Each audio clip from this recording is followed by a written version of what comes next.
The protagonist begins by saying it was a boring life. He was born into a regular family and lived regular days.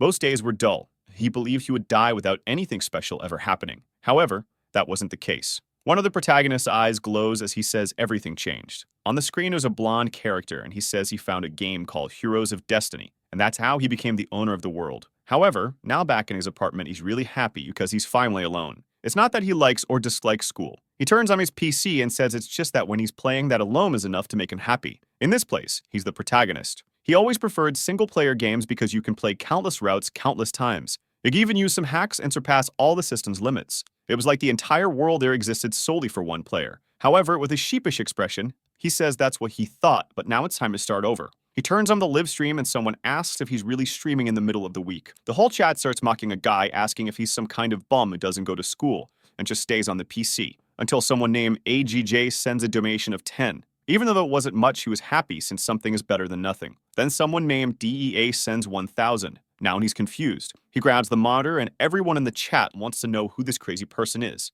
They're saying they're sure this guy will ask for a refund. But the person just asks him to check his email. When he opens the inbox, it's a message from Indian's creator. He says he's a viewer who always watches the channel and is also a developer. He made a game some time ago that was so hard that nobody managed to finish it during a closed beta. And he wanted our guy to play this game to check its difficulty and approve whether he liked it or not. The protagonist got intrigued by this claim that no one could finish it, and what if he managed to complete it? Even a regular guy like him could become someone special. A window on the PC asks if he wants to install the game, and he immediately says yes. With that, a game called Heroes of Destiny begins. The message says the kingdom of Roke was destroyed by the kingdom of Japal in 294. He would be born as an insignificant soul in this place and become a hero to stop the resurrection of the demon king. And when he ascended to the god's throne, he'd be granted any wish he desired. Over an ocean, he says the graphics are much worse than he imagined. But considering it's a game developed by a single person, this is the limit of what can be done. He then writes his name, which would be master of the game. And with that, a welcome message to the continent of Ellen appears.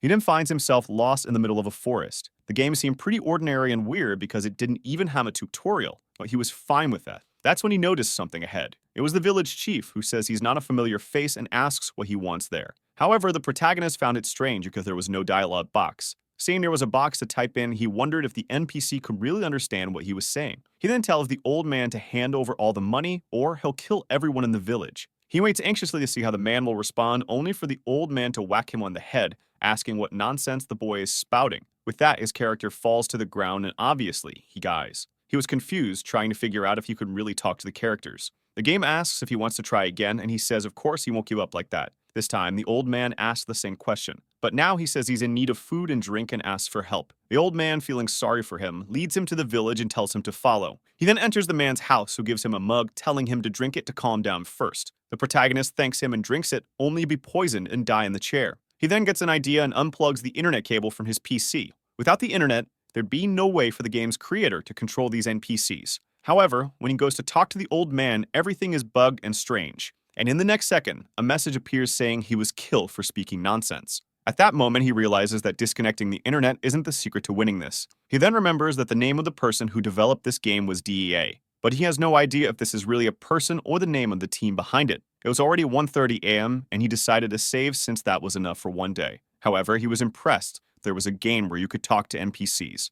It was almost like this world of heroes really existed. Now it made sense why no one managed to beat it during the beta test. He opens his eyes before going to sleep, thinking that he was really getting excited. From that day on, driven by the desire to be special, he was absorbed into that game. As he progressed, he lost track of time. He was completely immersed and has continued for 10 years. While the guy is motivated, 10 years playing the same thing. In an office, someone calls for Oshiro-san. Turns out it's his coworker. She says she's already sent the files he asked for, and a guy thanks her. Some time passes, and she congratulates him for finishing everything. Our boy thanks her as well and helps while she stands there, a bit embarrassed, not knowing what to say. She then asks him why they don't go out for a little dinner, just the two of them, before heading home, and maybe have a second dinner after they get home. Her face clearly shows what she's hoping for. However, our Oshiro-san apologizes, saying he has to go home. The poor girl is left stunned. He says there's something much more important he has to do and waves goodbye. It seems she's disappointed again, having been rejected once more. She's been getting turned down for quite some time. I'll let it slide this time because today is the day he's finally finishing the game after 10 years, right?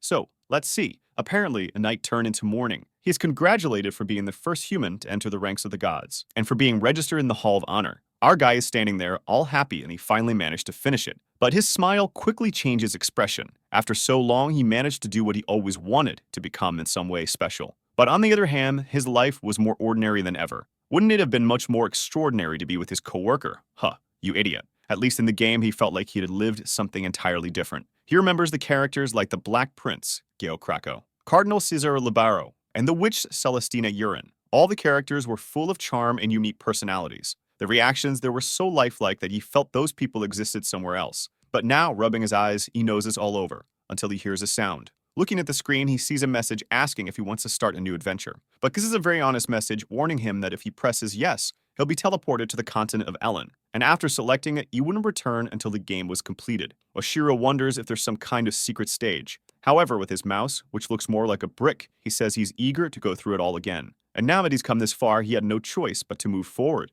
Of course, he's transported to the continent of Ellen. At least, unlike other protagonists, he was 100% warned. A strange voice welcomes the master of the game. Slowly, he opens his eyes, wondering why his chest hurts so much. He couldn't breathe properly and had no idea what room he was in, until someone next to him says he's finally awake. It's an old man with a mustache who says it's thanks to the high-tier potion he had reserved. The boy starts to open his eyes, and the man calls him Calix-sama. But our confused protagonist asks who the mustachioed man is, leaving him unsure of what to say. As far as he remembers, the healer didn't mention this potion causing amnesia. However, the protagonist has a desolate look, clearly confused. The man then says he'll introduce himself again and states his name is Russell. The protagonist quickly notices the man isn't speaking Japanese, but he can understand everything he's saying. But the worst part is that he's still feeling the same chest pain since he woke up. Russell apologizes, saying it's his fault for rushing him. The chest pain was a side effect of the potion he gave him, but it would pass soon enough. He then says the boy will feel much better shortly, so he'll take his leave for now. With that, the door closes while our boy is left standing there confused.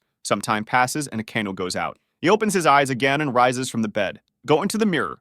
It's just as he thought. His body feels entirely different, and it's obvious he's in a different body. A body he has no idea who it belongs to. He could remember the 30 years he lived, but he can't even figure out his name in this moment. Looking at himself in the mirror, he wonders who in this world this person is. That's when the famous system window appears. Player name, Calix Shiken, a noble with no profession, completely battered and broken. Level 8 with a reputation of 3 stars and 14% approval. Additionally, he possesses the governing skills of finance, development, and military. What Calix notices is that this screen looks very similar to the game system's interface. Now the whole being sent to the continent thing really made sense. He was in the main stage of the entire game, the famous continent of Ellen. He puts his hand on his chest and says he needs to calm down first. He then feels something strange. He beats his chest again and collapses on the floor in pain. This body of his was a wreck and he had no idea why, but at least it was clear this wasn't just a dream. First, he'd have to get used to being called Calix Shiken. He goes to the bed and keeps repeating to himself over and over that he is this Calix guy. As soon as he thinks about the window, it appears again. He's certain this must be the kind of thing only he can see. At this moment, he's 15 years old, and he decides now is the perfect time to gather information. After all, if he lets his guard down in this world, he'll be killed. He checks the system and sees he belongs to the county of Shiken. If the name of the place and his last name are the same, that means he's the direct heir of this land's ruling family. At least he was lucky in that regard. That's when someone knocks on the door, startling him as he wonders who it could be. He doesn't know how to react or what would be the normal way for Calix to respond. He keeps repeating to himself that he is Calix while saying nothing. Then we see that it's a girl outside. She brought a big steaming cup of tea, saying it's the boy's medicine. Realizing she's a maid, he decides to act with some dignity and tells her to come in. The girl steps into the room, asking for permission. Calix watches her closely as she walks in, meals, and offers the medicine. What kind of medicine is this? She just walked in and don't see any medicine there, huh? Now I see it. She's saying it's nice and warm and that he should give it a try. Our boy, who clearly needs a gym membership because he looks malnourished, asks who she is. But then he realizes that asking this will make it obvious he's not in his right mind. The girl is confused and asks if he's feeling unwell. That's when his system window pops up in his head and he says no. The system shows that her name is Layla. She's 23 years old, has a reputation of -3, and a very low approval rating. However, he notices something odd in the system. She's affiliated with the Viscount of the Hoshiran territory. Considering they're in the county of Shiken, why is that listed in the system? Moreover, there's something even stranger. She has an unusually high combat capability, way too high for a simple maid. For someone who's played the game, he knows these are definitely not the stats of an ordinary servant. She's standing there staring at him, clearly waiting for him to drink. But looking at the tea, he's already made up his mind. No way he's drinking this thing from someone working for another house. Layla asks if he's alright and insists he drink the tea, but Calix just tells her to leave it there and go. She starts smiling brightly, insisting he drink it right now. Calix grabs her hand angrily, suspecting she's about to force him somehow. But as soon as it's in his hand, he fakes a cough and spills it to the side. As the cup falls, he thinks that's enough. Once all the liquid is spilled, you won't have to drink it. But then Layla, in a display of Spider-Man-level reflexes, catches the cup mid-air, ensuring not a drop is wasted. Seeing her pull off the classic Peter Parker move, he has no idea what to do. He takes the cup back slowly while wondering what kind of reflexes she has. It would be bad if their eyes met, as she might realize he did it on purpose. As she stands up, he lowers his head and looks away. She places the tea on the desk, saying his medicine is safe. Meanwhile, he's lying in bed, avoiding eye contact with her. He knows there's poison in there and no way of he drinking it. He closes his eyes, thinking he has to do something about this situation. Just as he's about to pass out, she hugs him. She asks if he's okay, and Calix wonders that he managed to dodge the situation for now. Looking at the system, he wants to know more about the house Layla belongs to. First, he sees in his status that he's the son of the Count's first wife, who's already passed away. He wonders if there might be some half-siblings from the second wife. He discovers there's one older than him at 16 years old. That's when he sees in the system that the new wife's name also ends with Hoshern. He immediately connects the dots and realizes this woman must have sent Layla. If Calix, the son of the first wife, dies, the woman's son will inherit the title of Count. Strangely, the lunatic is breaking out in a cold sweat while feeling excited. As always, the game Heroes of Destiny starts off hard. He then tells Layla he's feeling much better now and thanks her. But he asks how the stepmother is doing. Layla looks surprised and says the Countess is very upset about the boy trying to take his own life. She pleads with him never to do something like that again. That's what Calix understands why this boy was bedridden and in such bad shape. Judging by the pain in his chest, this guy must have tried to end his own life. He says he won't do such things anymore, and Layla replies that the Countess will surely be happy to hear that. He thanks her again and asks her to leave. But her expression changes and she says he still hasn't taken his medicine. Now he's scared. It seems the damn girl won't leave until he drinks it. The problem is, she's going to kill him, and if he refuses, she might simply assassinate him outright. Even though he knows the game, at this moment he's just a fragile teenager. He could try yelling for help, but what if she cuts him down before anyone arrives? He would definitely die before it happens. She's already turning back to him. He realizes he might not have a choice but to drink it. But then he asks himself the obvious question. Why is she poisoning him instead of just stabbing him and running away? If that's her plan, clearly she can't draw attention to herself. That poison is a way to make it look like he took his own life. It's the same poison that Farmer gave him 10 years ago. And Layla says that if he's having trouble drinking it, she can help. But there's something Calix learned while playing this game. The worst will always happen, so it's best to be prepared.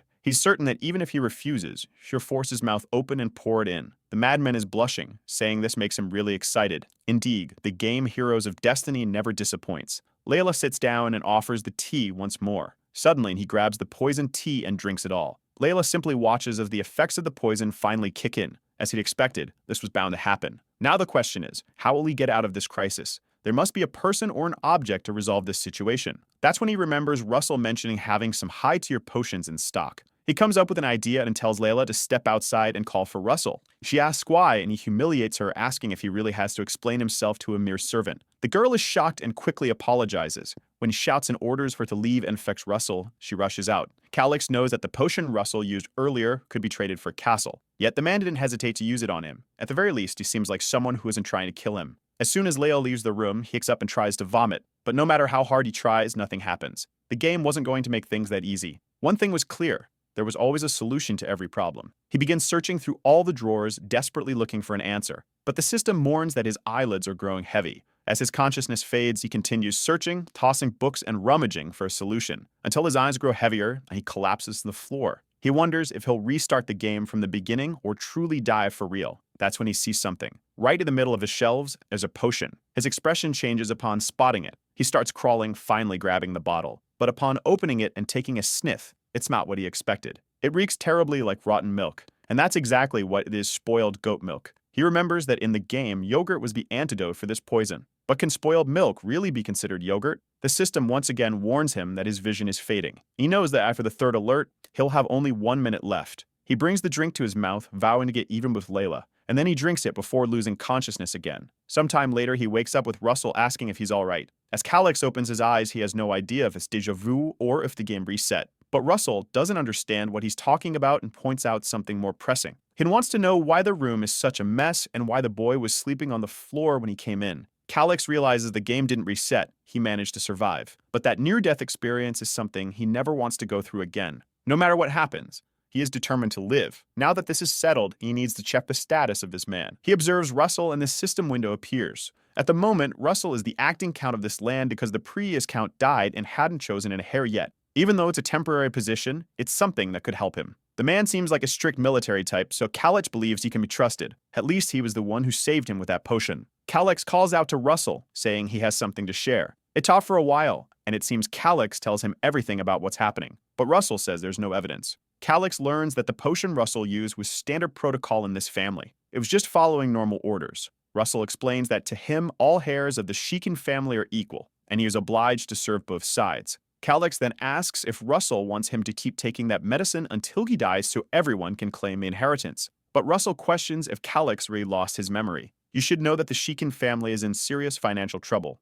In fact, it's a blessing that the Dalila family is helping them. He asks if the boy truly doesn't remember this or is just pretending. Calyx realizes Russell won't act without concrete proof. At least he figures the woman who poisoned him must believe he's dead. He tells Russell to let it go, saying it's fine. However, he has a simple request. Russell notices something different in the boy's demeanor. 4 hours later, at Shikin Castle, someone moves across the rooftops. The figure stops atop one of the buildings, adjusting their face covering. The person observes the knights below. It appears to be Layla, who notices that security has been significantly increased. She glances at the wall, spots a tunnel, and in the next scene, she's inside the castle. Approaching a door, she sees there are no guards outside the room. She opens it, and inside, she sees a body covered with a sheet. Still, she's not entirely sure if Calyx is dead. At least she used a special poison, so he must have died painlessly. She takes a letter from her pocket and places it on the desk. She retrieves a seal from a drawer and stamps the letter. With everything in place, she only needs to leave safely. But suddenly, someone comes up behind her and places a sword to her neck. She instantly recognizes the voice, but the person says nothing,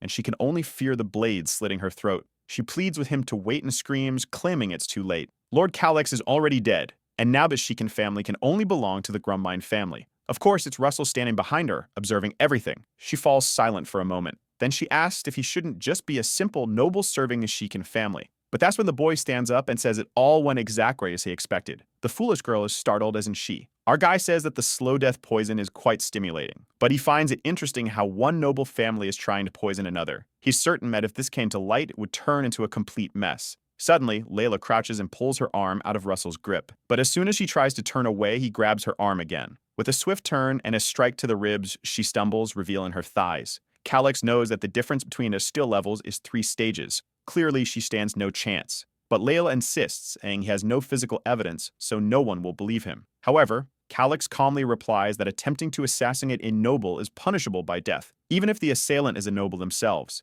and his evidence is clearly right there on the desk. When it comes to witnesses, he points at her, saying there's one standing right in front of him. Suddenly, her expression changes and the poor girl begins to faint. She collapses to the floor, leaving him unsure of what just happened. Russell explains that she fainted. He places his hand over her body and observes a strange orb of mana. Our boy recognizes it as what's known as a mana hole. Russell explains that she likely doesn't know how to use any mana-breathing techniques. She's probably at a level of an elite soldier with good training. Russell, however, notices something odd. Calyx doesn't seem impressed by this information, suggesting he already knew about it. He recalls the boy mentioning he had a simple request. Now Russell wants to know how much this kid already knows. Calyx says that for now they need to imprison her because they have many favors to ask. Later, the devilish maid is tied to a chair. Her arm looks like it has a pokeball inside it as he tosses a potion at her. Our girl even wipes her face clean. When she wakes up, she finds herself tied to the chair. Calyx immediately mentions the slow death poison. Obviously, it kills within 3 to 6 hours. It's the ideal potion for anyone looking to end their own life. He speculates that if he died like that, everyone would think it was by his own choice.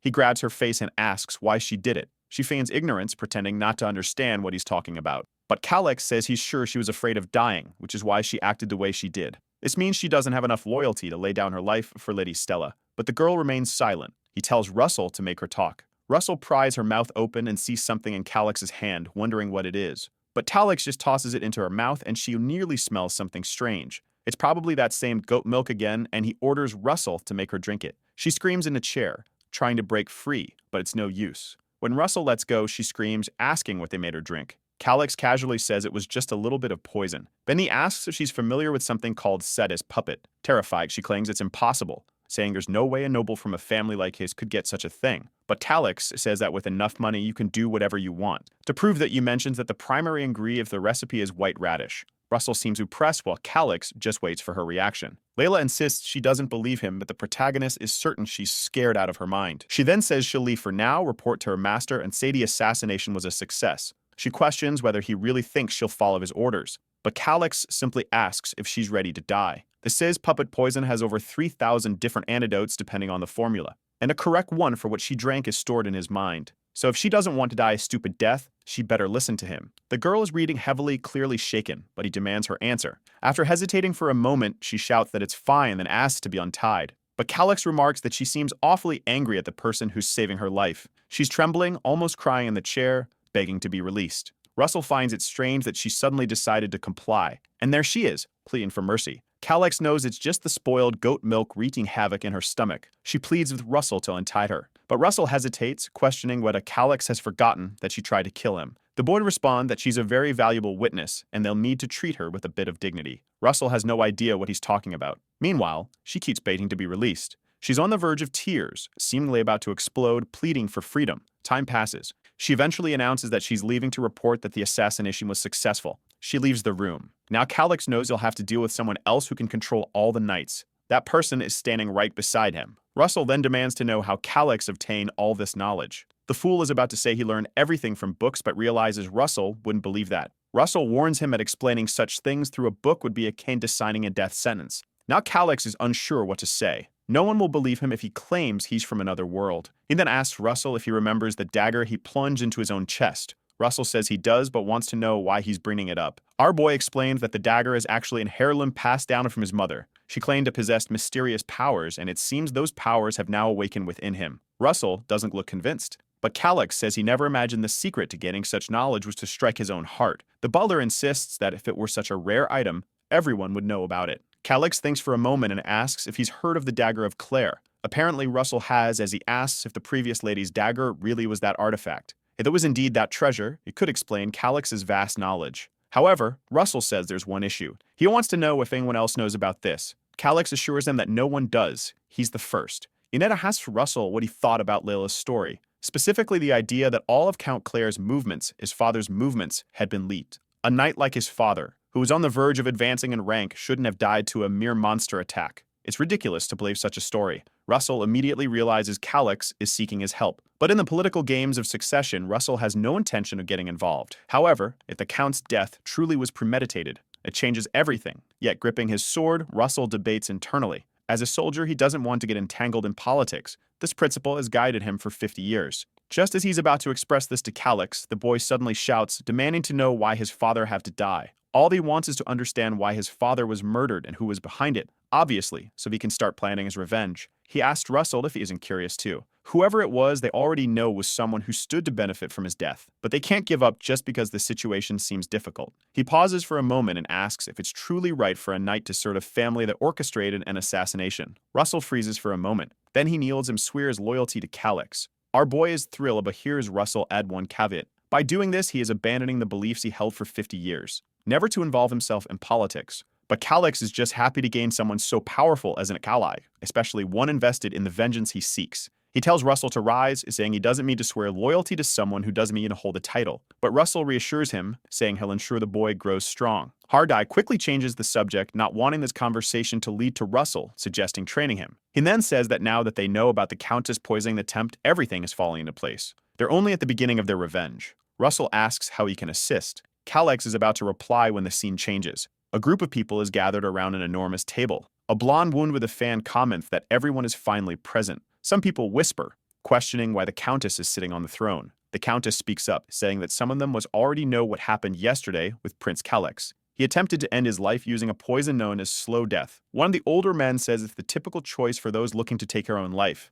and if he consumed it, death was inevitable. Everyone is aware that with Calix's death, the faction he represented has become irrelevant. The Countess is overjoyed by Calix's apparent demise. Now it's certain that Grumbine will assume the Count's seat. This is exactly the question everyone in the room is asking. Some suggest that the Countess take charge temporarily. Meanwhile, in the next room, a boy is getting ready, remarking how things are becoming quite interesting. He calls out to Russell, who declares he'll follow him to the end. Our boy is fully armored, ready for battle. It seems Grumbine is just some chubby kid, likely the son of that scheming woman. Everyone is smiling until someone kicks the door open. Who steps in? Everyone. By their shocked faces, you already know. It's Calix with Russell right behind him. The Countess is utterly confused, unable to comprehend why he's alive. Everyone in the room starts whispering the same question. Calix marches up to the Countess and calls her by name. He informs her that the throne she's sitting on does not belong to her. She tries to play it cool, commenting on how energetic he looks and asking how he's feeling. He smiles, saying he drank the poison but luckily survived. Then he warns her that she was far too hasty in her plans.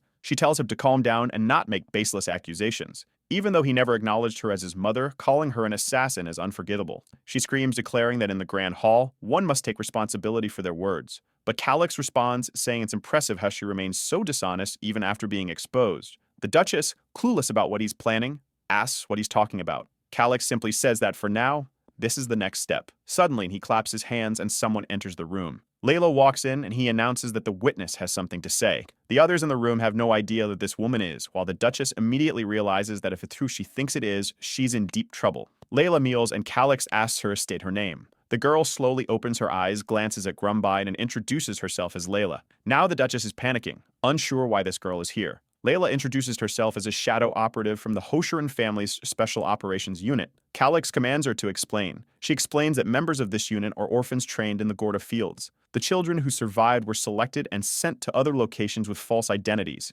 He asks if she was working undercover at his castle. She says yes, pretending to be a maid employed by Lady Stella. Calix then asks if she knew of her true mission. Layla admits that she did. The Duchess yells, claiming that all of this is a nonsensical conspiracy. Others in the room protest, saying Layla had worked at the castle for 5 years. How could she possibly be a spy? The room erupts with accusations that the Hoshiran family is scheming something. However, others question why Layla would confess to such a thing without reason. The treasurer next to the Duchess starts to panic. He shouts at Russell, demanding to know why he's staying silent. Does he really believe the words of a maid like her? Russell calmly responds that she isn't a maid but a criminal caught in the act. She was forced to admit that she was a spy working for the Hoshiran family. Whether this is a conspiracy or not, it must be judged after hearing her testimony. The treasurer has no good response. Another noble interrupts, telling the treasurer to stop interfering and let the woman speak. The treasurer, angered, asks what he just said, but someone else shouts for everyone to be quiet. The room falls silent, and the Duchess's anger is palpable. Someone asks Layla what her mission was while working for the Hoshiran family. She states it was to gather information. Calix asks what kind of information. She explains that she was tasked with tracking all income and expenses of the territory,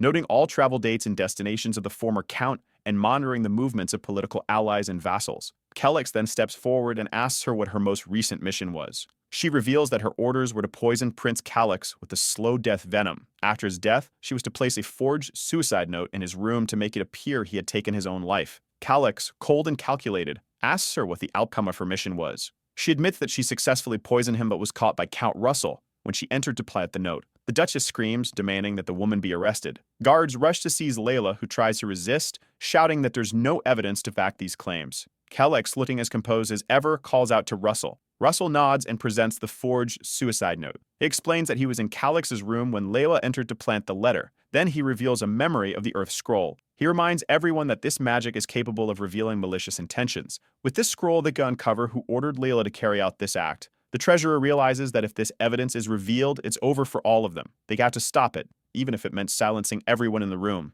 Calix, noticing the treasurer's tension, smirks, already knowing he tries something drastic. He stretches his arms and calls for the knights to enter. The room fills with the sound of footsteps as an army of knights marches in, positioning themselves behind each noble. Now there was no way to suppress the truth. The treasurer, terrified, demands to know from Russell what this means. Russell explains that after reviewing the scroll's contents, the results were shocking. To prevent disorder and chaos, summoning the knights was the only action. The nobles protest, claiming it's wrong to bring soldiers into the sacred Great Hall. Meanwhile, Rumbai, the chubby-haired parent, sits in stunned silence, looking like a fool. The Duchess, realizing the knight's presence means the evidence is irrefutable, knows she's trapped. There's nothing she can do now. Calix then asks Russell what the punishment is for a noble who attempts to kill a member of their own family. Russell replies that it's death by hanging. The Duchess, in desperation, grabs her piggish son and declares he had nothing to do with this. She turns to Calix, pleading, saying that while they aren't related by blood, she is still his mother. She begs him to believe her, but Calix only glances at Layla.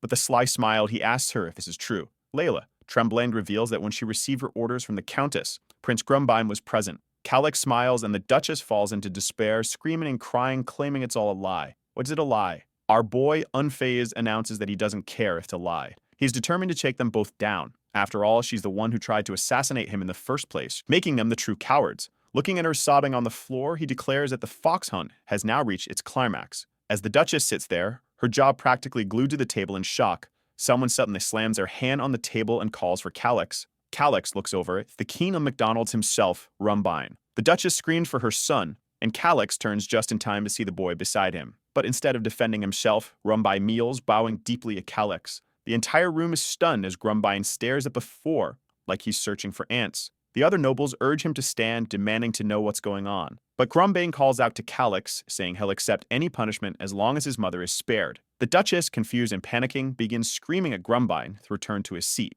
The nobles murmur that things have gone too far, but it's clear Grumbine has crossed the line to save his mother. Calix immediately realizes that if he orders both of them killed now, he'll be seen as the villain. He wonders if this has been Grumbine's plan all along. Despite his anger, he places a hand on Grumbine's shoulder and says it's fine. If he truly cares so much for his mother, Calix has no choice. Grumbine looks up, surprised and hopeful, asking what he means. Calix states that if Grumbine confesses his involvement, he'll request a reduced punishment for his mother, but he warns him to think carefully about what that means. Grumbine hesitates, unsure of what to say, while the Duchess screams at him not to do anything unnecessary. She orders Calix to stop threatening her eldest son, but other nobles interject, blaming her for plotting to kill Calix in the first place. Meanwhile, Grumbine appears lost, unable to understand how everything spiraled so terribly out of control. Calix, growing tired of the chaos, calls for Russell and instructs him to arrest them both. The knights in the corner step forward, surrounding the Duchess. She orders them to stop questioning if they know who she is. But from the side, Grumbine can only watch as his mother is gagged. He clutches his fists. Calix turns to him and asks if he'll take responsibility for the crime of attempting to poison him. Despite his fear, Grumbine showing unexpected courage, they meant to do it. Calix had anticipated this. After all, it was the only move Grumbine had left. Impressed by the boy's calculations, Calix declares that since he confessed before the evidence was fully revealed, the family's name will remain untarnished. However, as part of his sentence, Grumbine must seal his mana permanently to prove he won't cause further harm. Grumbine hadn't expected this. In this kingdom, society is divided into classes: nobles, knights, commoners, and slaves. The only way to become a knight is by using mana to strengthen the body. Sealing one's mana is akin to a social death sentence for a noble. Grumbine turns desperately toward his mother, who lies on the floor, confused about what he'll do. If he refuses to seal his mana, his mother will be exposed and hanged, a fate he cannot accept. The Duchess, unable to speak through her dag, shakes her head violently. Knowing this punishment is worse than death for a noble. Taking a deep breath, Grumbine stands and agrees to the terms. Russell assures him it will be done.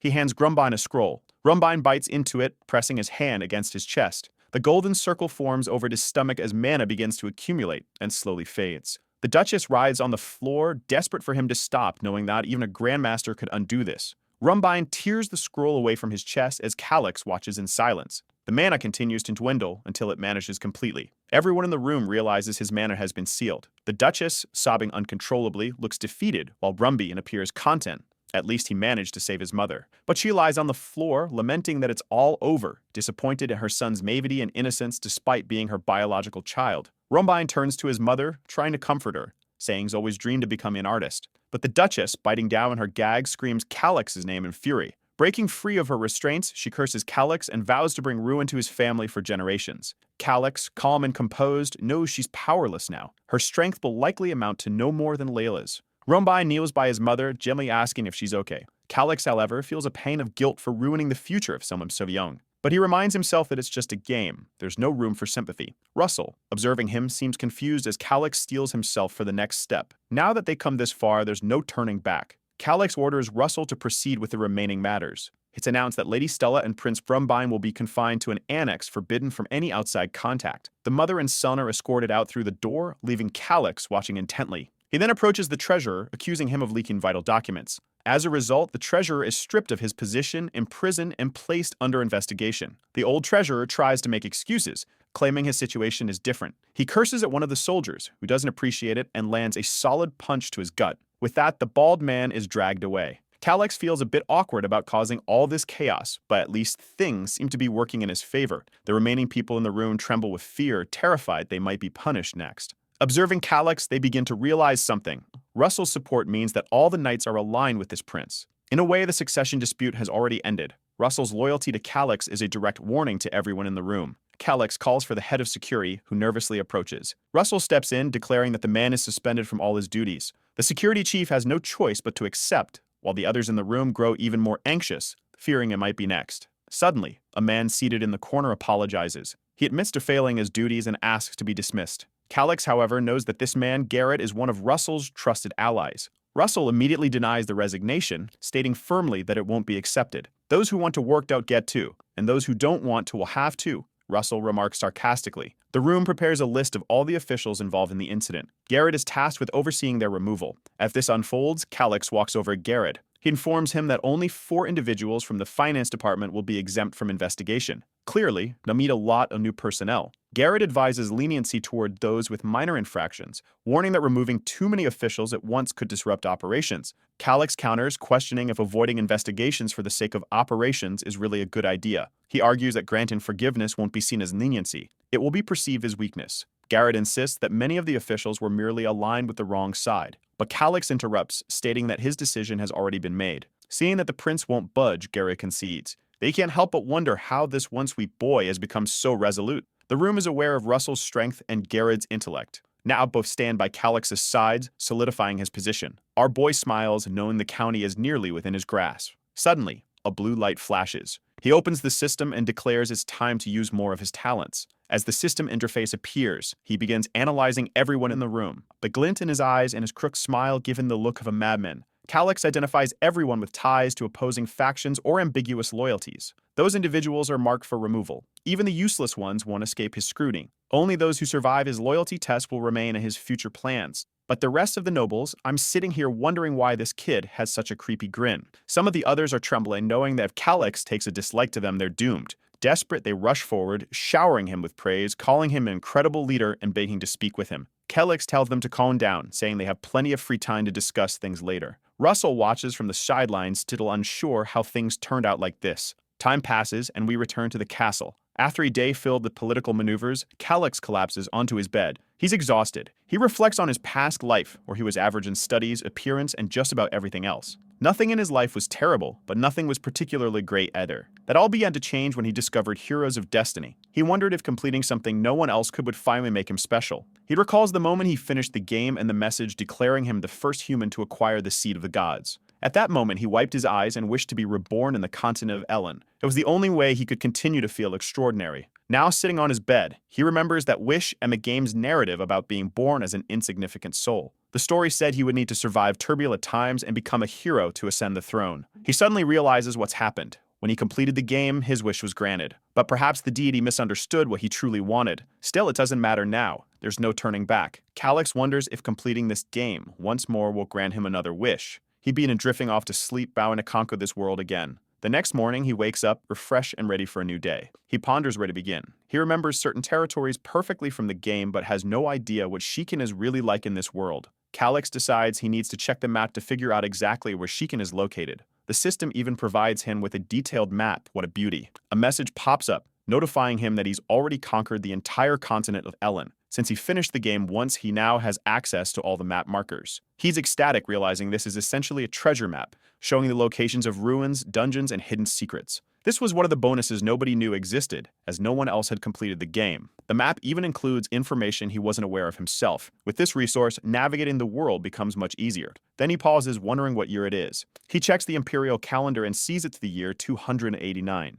The game Heroes of Destiny begins in 294. This revelation helps him understand Shiken's situation. He inherited a piece of land that in 5 years would somehow vanish. He recalls Russell mentioning the dire state of the finances, and now it makes sense. They are on the brink of collapse. Suddenly, a financial status window appears in front of him. Calix glances over the details and immediately yells that it's unbelievable. Looking at the current state of affairs, he wonders if the best option is to steal all the money and flee. But he quickly dismisses that idea, realizing land is far more valuable than wealth. It can only be inherited. His first step is to review all financial records. He notices that foreign collections aren't significantly lower than in other territories. Defense expenditures haven't risen much either. Time passes as he pores over the documents. A few hours later, he slams the papers onto the table, exclaiming that he's exhausted. Analyzing 10 years of territorial finances is too much for him. However, he identifies a major problem. The trade route with the Madrosiv Desert has been severed. Apparently, another nation established a more lucrative trade route, drawing merchants away.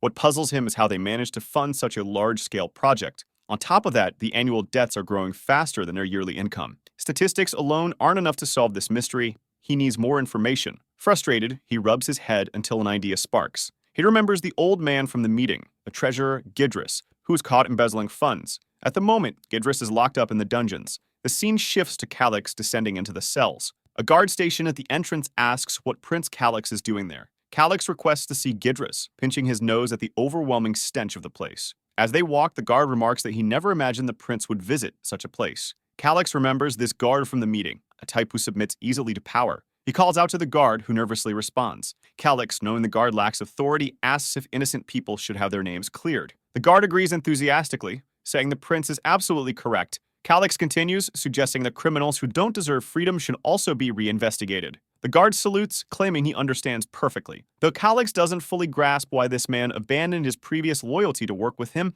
he decides to use him for now. He reminds the guard not to address him as Lord just yet, as he hasn't officially taken the title. The guard apologizes, calling him Prince again. Feeling slightly awkward for enforcing formalities so hard, Calix simply orders the guard to lead him to Gidris. Moments later, they arrive at Gidris' cell. Inside, Gidris complains about the disgusting food, declaring that he'll be out soon anyway. Suddenly, Calix appears, asking how exactly Gidris plans to escape. What incredible plan does he have up his sleeve? Gidris turns, smiling confidently, and says he's been waiting for the prince. He claims Calix owes him a favor. Confused, Calix retorts that he owes Gidris nothing. The only thing he'll ensure is that the rope for his hanging is strong enough not to snap. But Gidris, far from stupid, argues that while he may be imprisoned now, he's the only person with 20 years of experience managing Shikin's finances. If the prince is visiting him, it must be for that reason. Calix reminds him that he lost his financial position, but Gidris counters by asking if he's curious about the root of Shikin's massive debt. Calix's anger flares as the smug treasurer seems oblivious to his situation. Meanwhile, Gidris grins arrogantly. Suddenly, Calix calls for the guard and asks if there's a torture expert on hand. The guard hesitates but confirms they have one. Calix orders him to fetch the expert. When the guard hesitates again, Calix yells, asking if it looks like he's joking. Terrified, the guard scrambles to comply, leaving a cloud of dust behind him. Fuming, Calix decides Gidris needs to understand how things are handled in this territory. Gidris quickly realizes that if a torture expert gets involved, he's in real trouble. Calix remarks that someone like Gidris probably doesn't have much tolerance for pain. Calix smirks and wishes Gidris good luck. If your resilience impresses me, he says, maybe I'll let you hang slowly instead of all at once. Gidris is taken aback. This kid is far more serious than he expected. He immediately begins begging for mercy, pleading that he has valuable information that could bring great profit to the territory. Calix, unimpressed, tells him to start talking. Gidris begins explaining how the debts of Shikin came to be. All the major debts of this territory are tied to a merchant named Gerard Merces, Gidris says. Apparently, Gerard manages a secret vault for the Hoshurin family. The Hoshurins use Gerard to avoid paying royal taxes on mining operations. But Calix interrupts, asking why not just report Gerard to the royal family and shift the debt onto him, or perhaps sell the debt rights before arresting him. Gidris seems stunned, clearly impressed by the suggestion. That's an incredible plan, he stammers, one I hadn't considered. Before Gidris can elaborate, the guard suddenly returns, announcing that he's brought the territory's best torture expert. Calix lights up with excitement, while Gidris begins pleading more desperately for mercy. I know where Gerard's secret vault is, he blurts out. This catches Calix's attention for a moment. But before he can react, the torturer shoves Gidris to the ground, telling him to keep quiet. Gidris continues to insist, shouting that he's telling the truth. He's worked in Shikin for so long that he's the only one who knows the vault's location. Calix steps on Gidris' face with his boot, commanding him to speak. Where exactly is this secret vault? Gidris hesitates, clearly trying to stall. Calix growls, start talking. The torturer cracks his knuckles, saying breaking fingers one by one is always a good start. Panicked, Gidris admits that he once tried to rob the vault but failed. Calix immediately deduces that Gidris didn't act alone. The old man confirms this, explaining that he paid some bandits in gold bars to help him. How much did you pay? Calix demands. For 300. Calix interrupts, incredulous. No, 3,000, Gidris finishes weakly. Hearing this, Calix bursts into laughter, the sound echoing ominously through the dungeon. The guard outside the cell gulps nervously. He knows that when the prince reacts this way, it's never good. Calix composes himself, his voice icy. 3,000 gold, that's the annual revenue of this territory. Where did you get that kind of money? He accuses Gidris of embezzling funds from Shikin's treasury. Gidris bows his head to the ground, confessing that he had no choice. The opportunity was too tempting, he says. If it weren't for that cursed magic crystal orb, I would have succeeded. Calix narrows his eyes. What's this about a magic crystal orb? Gidris explains that the orb was used to access the vault. He adds that duplicating the orb cost him 2,500 gold. Calix begins piecing things together. You were scammed, he says flatly. The bandits and Gerard Merces were likely working together. Gidris shakes his head, insisting it's impossible. I saw it with my own eyes. Gerard used the orb to open the vault door. Calix orders Gidris to reveal the vault's location. It's in the highlands of Gorda, Gidris says. Calix opens his map, and while Gidris admits he was blindfolded during his attempt, he's confident the vault is in that region. The prince pauses, deep in thought. Everyone around him wonders why he's just standing there, staring at nothing. Focusing on the map, Calix deduces a potential area to investigate. He realizes he needs someone familiar with the highlands of Gorda. Remembering Layla's comment that her orphan squad was trained in Gorda, he formulates a plan. Calling for the guard, he announces they're leaving. Gidris, desperate, shouts after him, demanding to know where he's going. But Calix leaves without answering while the guard slams the cell door shut. Walking away, Calix can't help but think about the 3,000 gold Gidris stole, and how this guard likely pocketed his share. His fury grows as he contemplates it further. He suddenly stops and calls for Shu, the guard. Startled, Shu nervously asks what he needs. Calix casually mentions the 3,000 gold Gidris stole, asking if Shu knew about it. Shu, feigning ignorance, vehemently denies any knowledge. Calix smirks and starts walking away. I overheard something interesting from Gidris while you were out, he says cryptically. I'm a generous person, but there are things I simply can't overlook. He leaves Shu sweating, unsure if the prince knows more than he's letting on. Calix's mind races with possibilities that he remains outwardly composed. For now, he's in a dilemma, but he knows this is just the beginning. The guard collapses to the ground, wailing that the Gand pig Gidris must have revealed everything while he was away. Desperate, he begs for forgiveness, promising never to betray anyone again. But Calix doesn't respond. It's only when the guard looks up that he realizes the prince has already left. However, the guard shrugs it off, shifting his anger toward Gidris. Determined to take revenge, he bolts toward the dungeon. Meanwhile, Calix is leaning casually behind a well, smirking to himself. Suddenly, someone approaches from behind, catching his attention. He turns, raising an eyebrow, and asks who the person is. By their attire, he identifies them as a knight from the Order of the Blue Lion. He asks what the knight is doing here. The knight introduces himself as Krot Solemn, explaining that Lord Russell assigned him to accompany the prince. Calix acknowledges this, immediately activating his system to analyze Krot's stats. To his surprise, Krot is 26 years old, a senior knight level 52, and classified as S rank, a remarkable warrior. Calix is impressed, wondering why someone of this caliber wasn't part of Heroes of Destiny. The name Krot Solemn doesn't ring any bells, leading Calix to suspect he must have died early in the game's timeline. With a potential score exceeding 700, Krot could have easily been among the top 100 strongest individuals on the continent. His military ranking combined with his raw power makes him a formidable asset. Calix muses that Krot might even be connected to the infamous Messenger of Death, a character in the game who slaughtered enemies mercilessly, never revealing his face. But Krot's cheerful demeanor and muscular physique don't align with the thin, sinister figure described in the game. Deciding not to dwell on it further, Calix acknowledges that having someone like Krot around is beneficial regardless of his past. Krot calls out to the prince, snapping him from his thoughts, and comments that he must have been daydreaming since he'd been muttering Krot's name repeatedly. Before Calix can reply, Krot informs him that a merchant named Gerard Merces has requested an audience. Hearing this, Calix's eyes narrow. Gerard Merces, the very name Gidris had mentioned earlier, the man to whom Shikanobi's crippling debt and the only one with access to the mysterious secret vault. Now things are getting interesting. Calix strides forward, beckoning Krot to follow. As they walk through the corridors, Calix observes Krot's slightly clumsy demeanor and concludes it's impossible for him to be the Messenger of Death. A short time later, they arrive at a meeting room. Calix steps inside, greeted by Gerard, who places a hand on his chest and introduces himself as the head of a small trading company. Calix responds politely, remarking that he's heard of Gerard's well-respected reputation in business. Talented merchants like you are always welcome, he adds. Gerard bows deeply, thanking the prince for his kind words. Calix cuts to the chase, asking why a successful merchant like Gerard would seek a meeting with someone like him. I currently hold no official position of authority, Calix points out. If this is about business, I have no jurisdiction over territorial matters. Gerard chuckles awkwardly, admitting that while it's true Shiken is currently managed by Count Russell, the territory's future belongs to Calix. There's no one in Shiken who opposes your decisions, Prince Calix, Gerard says confidently. Calix, maintaining his humility, counters, don't overestimate me. I'm just one of two hairs, nothing more. Krot laughs, pointing out that Calix is being far too modest.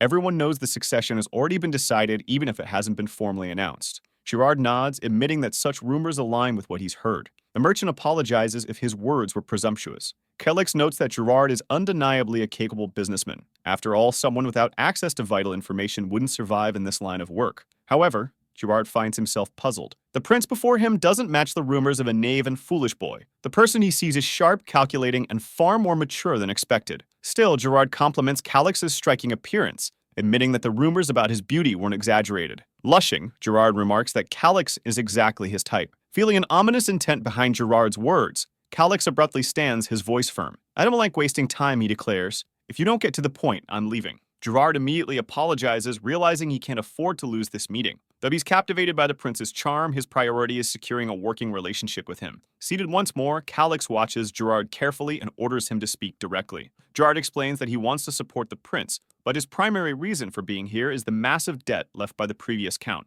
Feigning ignorance, Calix claims he's never heard of such a debt. The guy managing finances is in prison for his crimes, he adds nonchalantly. Krot, standing nearby, cringes at Calix's casual nose-picking, finding it utterly distasteful. Unfazed, Gerard smirks, having anticipated this response. He knows that Calix is far from clueless, and this conversation is just getting started. Gerard begins explaining with a sly smile, "This all started just 5 years ago, so it's impossible you don't know about it." He beams, thinking this is the moment he's been waiting for. He envisions the despair on this adorable little prince's face, the fear when confronted with the monumental debt. Gerard is eager to watch Calix break down into tears, his face twisting in helplessness. He continues, according to the terms of a 3-year contract, the payment can be demanded at any time. It's unfortunate, but I must inform you, in 2 weeks, 60,000 gold coins must be paid. Krot freezes at the number, visibly shocked, while Calix remains calm, his expression unreadable. Gerard assumes the prince is pretending to stay composed, finding his attempt at stoicism absolutely delightful.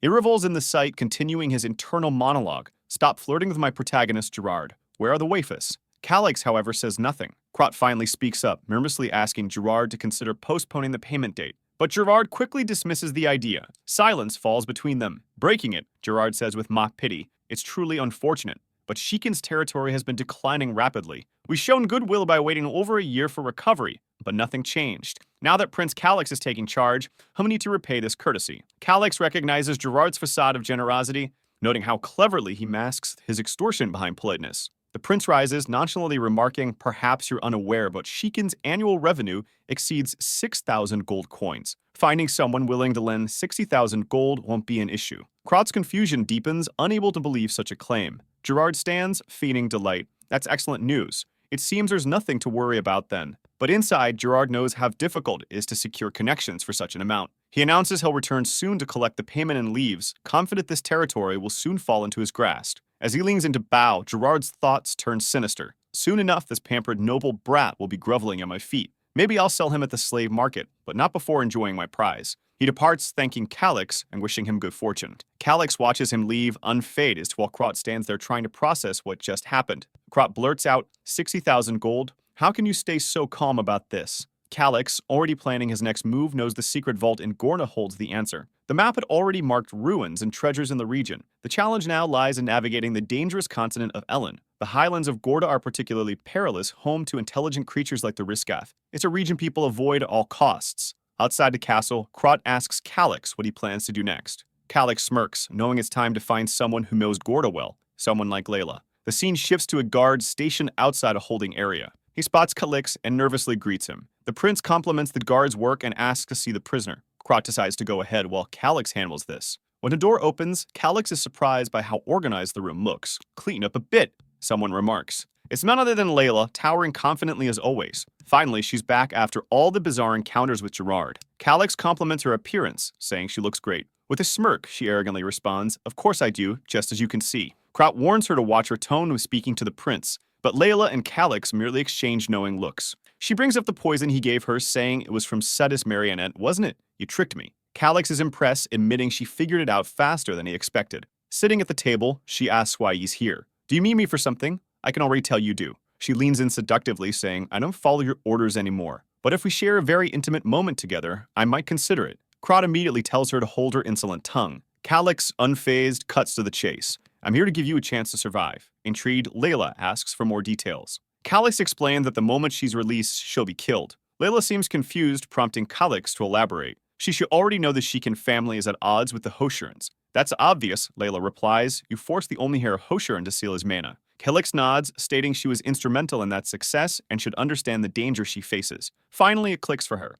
"The Hoshurans will want me dead because of my testimony, won't they?" "Exactly." Calix confirms. Restoring Grumbine's mana is impossible, and without it, the Hoshurans have no chance of conquering Shikin. No noble allows someone who derailed their plans to live, especially someone like you. Layla, having worked for nobles for years, have witnessed many of them being killed like dogs. But she never thought it would happen to her. Suddenly, she lunges across the table, grabbing Calix. Krot immediately tenses, ready to intervene. Leo leaps toward the prince, shouting, "Die!" Calix, caught off guard, looks genuinely alarmed. Krot, however, won't let anything happen to his charge. That in the moment he comes stomping with his big foot and slams her against the wall, calling her a filthy assassin and asking how she dares to challenge the young lord like that. Calix thanks her but says there's no need to humiliate the poor girl so much. After all, it was thanks to her that he secured his position as the next lord. He then tells her that normally those who help someone wake up to reality tend to be more hated than those who drive people into despair. And the reason for this is because it's easier that way. Many people believe that living in a lie is better, even if just for a moment.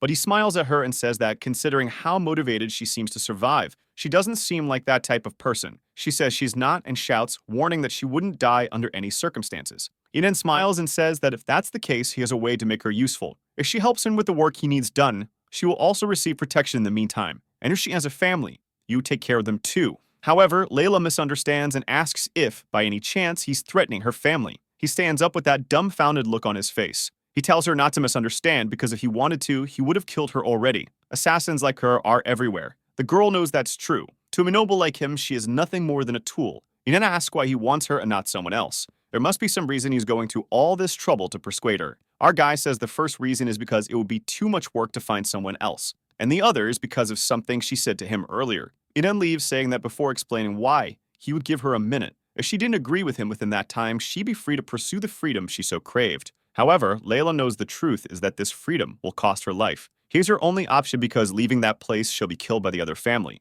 She didn't want to agree with that cute little runt, but at this moment, she had no choice. And with great determination, she says she understands. Considering the conflict between the two families, she benefits more by helping Shiken. Our boy smiles and says that she's finally starting to think straight. However, she puts her hand on her waist and says she's not going to be a subordinate. She wants to be hired as a regular mercenary instead, and she wouldn't accept a runt like him bossing her around. Suddenly, Krot jumps in and orders her to start respecting the young master. She apologizes and says she's just joking now that they're on the same team. There's no need for him to act like that. Or is he the type of person who liked hitting his allies? Poor Krot just gets even angrier, and the two start to clash again. Suddenly, Calix asks her about something she mentioned the other day. The Hoshiran family training grounds located in the lands of Golda. She remembers saying that to him and asks what this information has to do with anything. But Calix interrupts her and tells Krot that he needs a map of the entire area surrounding those grounds, because the low map he has only you can see in the small window. Krot says there's a giant map in the military council area. He pushes our boy, telling him to go. However, looking back, he sees that our guy is just standing there, grinning at the front.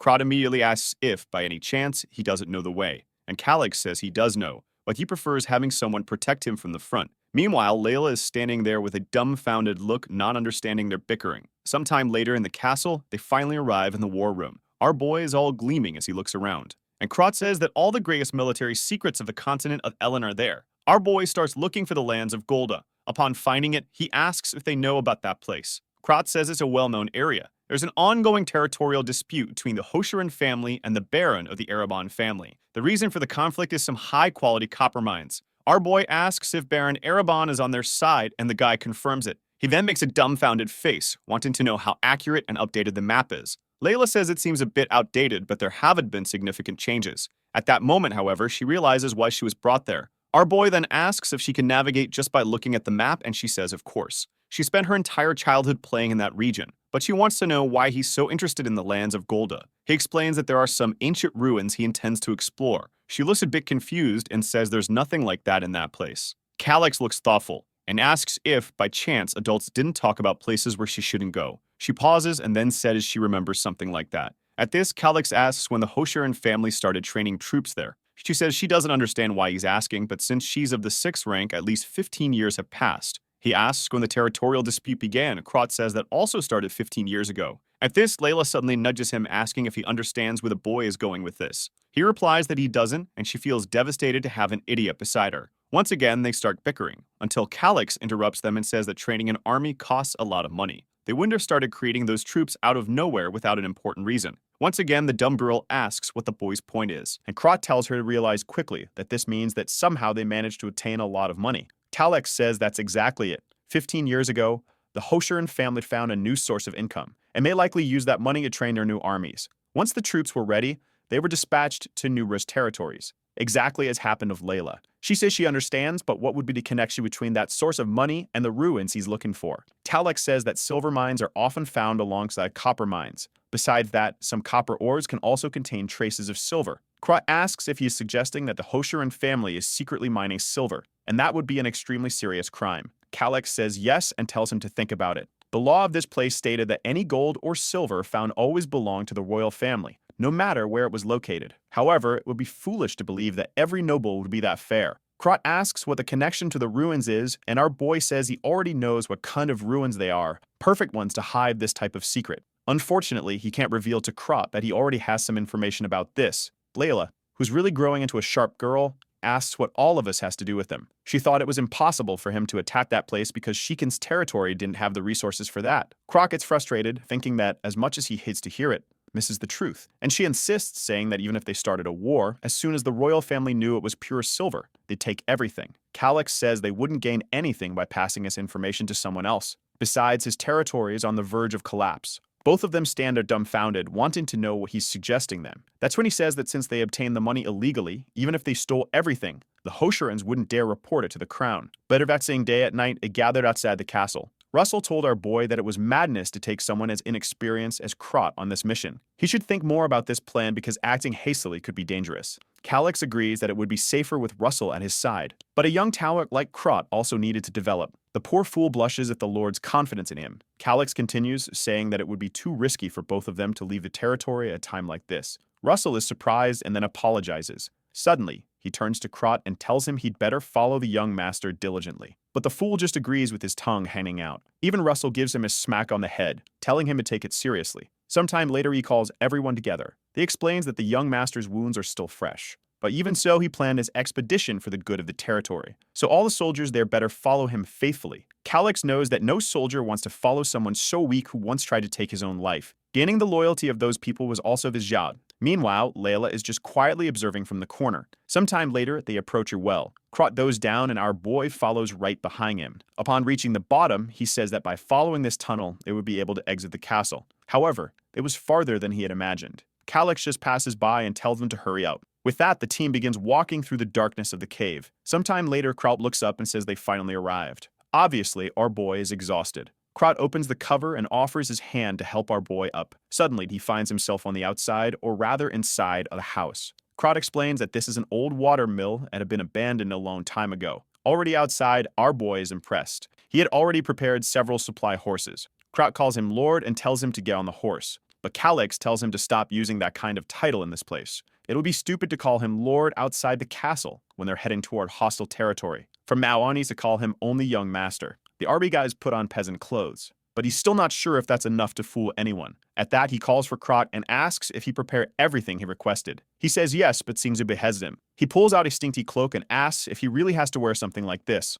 Our boy says that if he wants, he can wear a porter's outfit, but then Kalix will have to play the role of Layla's newly husband. Krot immediately says there's no way he's letting the young lord stand next to an assassin. When he says that, everyone turns to stare at her. Kalix realizes the fool is talking more than he should again. He stomps off angrily while thinking that he couldn't say a single why. But since Kalix asks, he gives her his ham and asks if my lady would go with him. But she just tells him to stop calling her that and to get out of the way. Kalix notices that the two of them don't have the best relationship. Somehow, he needed to calm down his team members. That's because a duel like this would be very useful if they had synergy. But if they kept fighting each other, things would only escalate. Eventually, one would die or leave the team. It's strange how Heroes of Destiny, which was supposed to be just a simple game, felt so real at that moment. They also needed somehow to help Layla prove herself for the rest of the group. Maybe he needed to do something secretly. At that, he tells Krot for him to hurry up and put as much distance between them and the castle before dawn. Krot calls everyone, and the wagons begin moving through the forest. They sleep on the ground, they pass through the forest.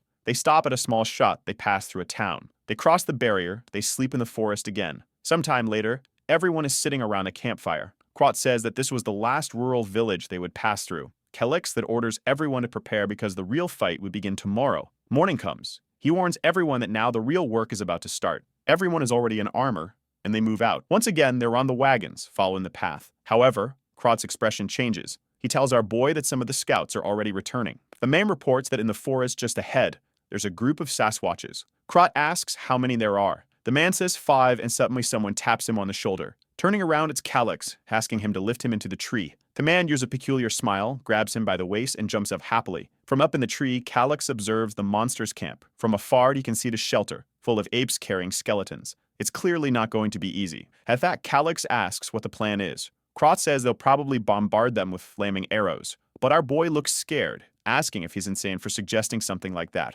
Layla is nearby, listening to everything. Krot apologizes, but says that this is the safest way to preserve the subordinates' lives. They couldn't risk trying something different. However, Helix knows that no one in this world knows more about these creatures than he does. But right now, he has nobody convinced the soldiers. Krot grabs him and climbs down from the tree, saying he'll try to think of a more critical plan. While Calyx is thinking of a way to convince not only Krot, but the others, Layla is there quietly listening. She sees some of the guys reviewing the plan they'll follow, and she immediately realizes that their plan is garbage. Basically, it's to try and kill the apes, and that's it. Calyx knows that if he makes a suggestion, and they don't follow it correctly, things will only get worse. Layla observes him as he watches everyone, trying to find a way to prove himself to these people. While he's standing by the wagon, Layla shows up, saying she wants to discuss something. She warns that the plan will fail, and all the members will die. Even if Krot survives, not everyone is as capable as him. Calyx says he already knows that. She then wants to know why he's silent and not telling anyone anything. He tries to explain that he's not silent. He's just trying to think of a way to convince the subordinates. Suddenly, Layla says she has an idea and he tells her to go ahead. She explains that Sasquatches are very attached to their young. That means if they attack the females and children, the males will definitely come to protect them. The monster's retaliation would only start once they're 100% sure the children are safe. Of course, our boy already knew this and asks what the rest of the plan is. She finds it strange that he doesn't react and says she first needs to know something. The plan was just to pass through quietly and not necessarily kill the creatures. He says yes, since the goal lies elsewhere. She explains that if that's the case, then there is another method. At the moment, the creatures are blocking the path because they think it's safe there. But if they attack the females and children, the front line will be drawn away. Our boy had already thought of this, but there's just one detail missing. He asks her who will do it. Who's going to be the one to attack the creatures alone and draw them all away? He yells, warning that this is basically a suicide mission. But out of nowhere, she says she'll do it, and he looks a bit confused. He explains that since the beginning when she suggested it, he intended to take the role himself. He then asked if, by any chance, she's planning to use a certain herb. She looks confused and asks how he knew about that. He says it's obvious, because otherwise she wouldn't accept a suicide mission like this. He then says that lately he's changed a lot out of nowhere. Suddenly, he starts coughing, saying that if it works, it's not a bad plan. She then thumbs her chest and tells him not to worry. She spent a lot of time there as a child, so there's no way it'll go wrong. Calyx then asks why she's going so far to help him. She simply replies that if the Sheikhan family dies, she dies too. Our boy warns that it'll be hard for her to gain recognition from the others and asks if she's okay with that. She seems to agree, and he says okay then. But before she leaves, he wants to help with something. She asks what it is, and he points to the horizon. He asks her what's over there and if she knows the region. She says yes and tells him to ask anything. She knows everything about that place. He then points to a specific spot, and she says that about there, she's certain. It's a camp for some goblins and also a hunting ground for the Sasquatches. Our boy thanks her, saying he can always depend on her. He's only doing this to make her feel more useful and calmer, and she simply says that she's happy to help. They continue chatting, and Krot watches from a distance. The two are having a small conversation, with her giggling and blushing. Our boy starts blushing too, and suddenly she reaches out her hand to his face. Man, this assassin is here at Till once again. Our boy is red. When he closes his eyes and opens them again, he realizes she was just pulling a leaf out of his hair. He turns completely red, not even understanding why he's acting like this himself. It's probably because he spent his entire life as an isolated otaku. Then Krot appears, asking what's going on there. Our boy tells him to get lost and says it's nothing. Then he tells the guide to prepare Layla's equipment. He also says that she'll be on a mission, so nobody should ask questions if she disappears. Krot wants to know about the mission because he doesn't trust her. But Calyx says to trust him. He trusts her, and they're on the same sonnet. The knight doesn't want to accept it, but says that just this once, he'll understand. Layla drops something on the ground and tells them not to worry because she already has her own equipment. Everyone looks at her, a bit embarrassed. Man, this assassin really is dangerous. What's up with her walking around like that? Calyx is practically exploding while Krot asks what this is. She puts on her gauntlets and her boots. Let's admit it, the lower part around the glutes is missing just a bit of armor. She then takes something in her hand and starts smearing it on her face. Apparently, it's that herb meant to distract the Sasquatches. Obviously, it stinks like hell, and Krot pinches his nose shut. Meanwhile, Layla doesn't care at all about her outfit with the people staring at her because of the snow. What matters to her is completing this mission. Her concerns were unnecessary. Calyx then asks the prince if they can start the plan, and he says she should take some soldiers with her. But she certainly wouldn't listen to her orders, so it's better not to. He responds that if that's the case, then she's free. With that, she gracefully jumps from branch to branch. Krot turns around saying that they need to move forward as well. The army advances through the forest, and Krot declares that they'll finish this in one strike. Everyone is ready, but Calyx is still feeling insecure about this fight. One of the Sasquatches notices something, and when it turns, Krot is leaping toward it. He manages to land the first cut, but it's too shallow. Calyx wonders why he slashed in a situation where he should have tried to stab. And Krot is quickly covered by the shadow of the Sasquatch, which unleashes a flurry of punches. He's thrown far away, and the fool is grinning, saying that this fight is much more exciting than on the PC. Suddenly, the ape starts beating its chest, and everyone looks confused. The huge flock of birds is heard around, and more of them start approaching. Calyx already realizes that maybe burning down the entire forest wouldn't have been such a bad idea after all. While Krot charges ahead enthusiastically, calling out to the Blue Lion Legion, our boy yells for them to wait and not leave him alone. At that moment, a guy named Albu and another named Thomas step in front, telling him not to stray far. The army begins fighting the apes. Krot prepares, charges his blade with energy, and leaps toward them, declaring that he'll end this now. Before the monster can react, he slashes it, and a blast of energy hits the ape. The entire forest is overtaken by the explosion. As the smoke starts to settle, Krot is already getting exhausted, but apparently he managed to take down the first Sasquatch. He stands proudly looking back. Meanwhile, our boy wonders why this idiot is enjoying the fight so much. But then he's startled when another Sasquatch is seen pounding one of the knights. The knight's sword falls to the ground, and he runs to retrieve it, but the monster comes to stomp on his back. At the last second, Dear Krot arrives with a tick to the beast's mouth. He tells the knight to grab his sword, and McGuy thanks him for saving him. Krot keeps fighting but realizes that killing them one at a time is going to be very difficult. That's because, seeing the soldier's situation, things were extremely dangerous. He manages to slash another arm, and the giant beast roars. The problem is that he's only one man and is starting to get exhausted.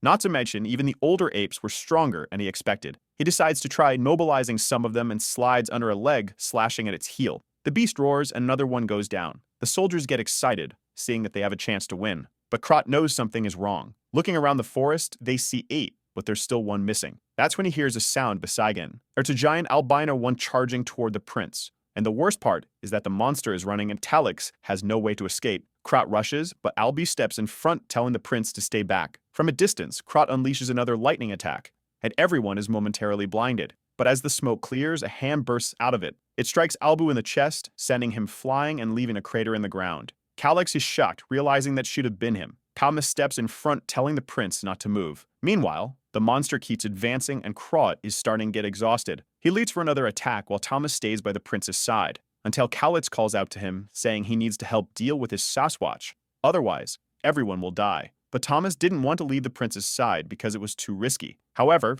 Calyx warns him that no one is coming to save them, so if they have a chance to win, it's now. He grabs the knight's arm and says that if more soldiers die, they'll be at a numerical disadvantage. Thomas knows this, but as a knight, he can't abandon the prince just like that, until Calyx yells, asking how long he plans to defy orders. Hearing that, Thomas realizes he has no choice. In the end, the knight has to follow the Lord's orders, and he says he'll obey. Calyx thanks him and then runs off. He follows the crater until he gets close to Albu. Obviously, the poor guy is in bad shape on the ground, and Calyx is horrified at the sight. With one attack, he had lost his arm, and his armor was completely crushed. He approaches, telling the guy not to lose consciousness because he's going to stop the bleeding. He pours a potion into his mouth, but he knows it's not enough. When he removes the armor, he sees that the guy's stomach is a crater. Their Sasquatches punch and hit directly, leaving him with massive internal bleeding. The problem is that these low-level potions aren't enough. They need a healer as soon as possible. He grabs the guy's sword and tells him to stay awake. He'll come back as fast as possible and make sure he survives. Shortly after, in another part of the forest, he hides behind a tree, observing the Sasquatches.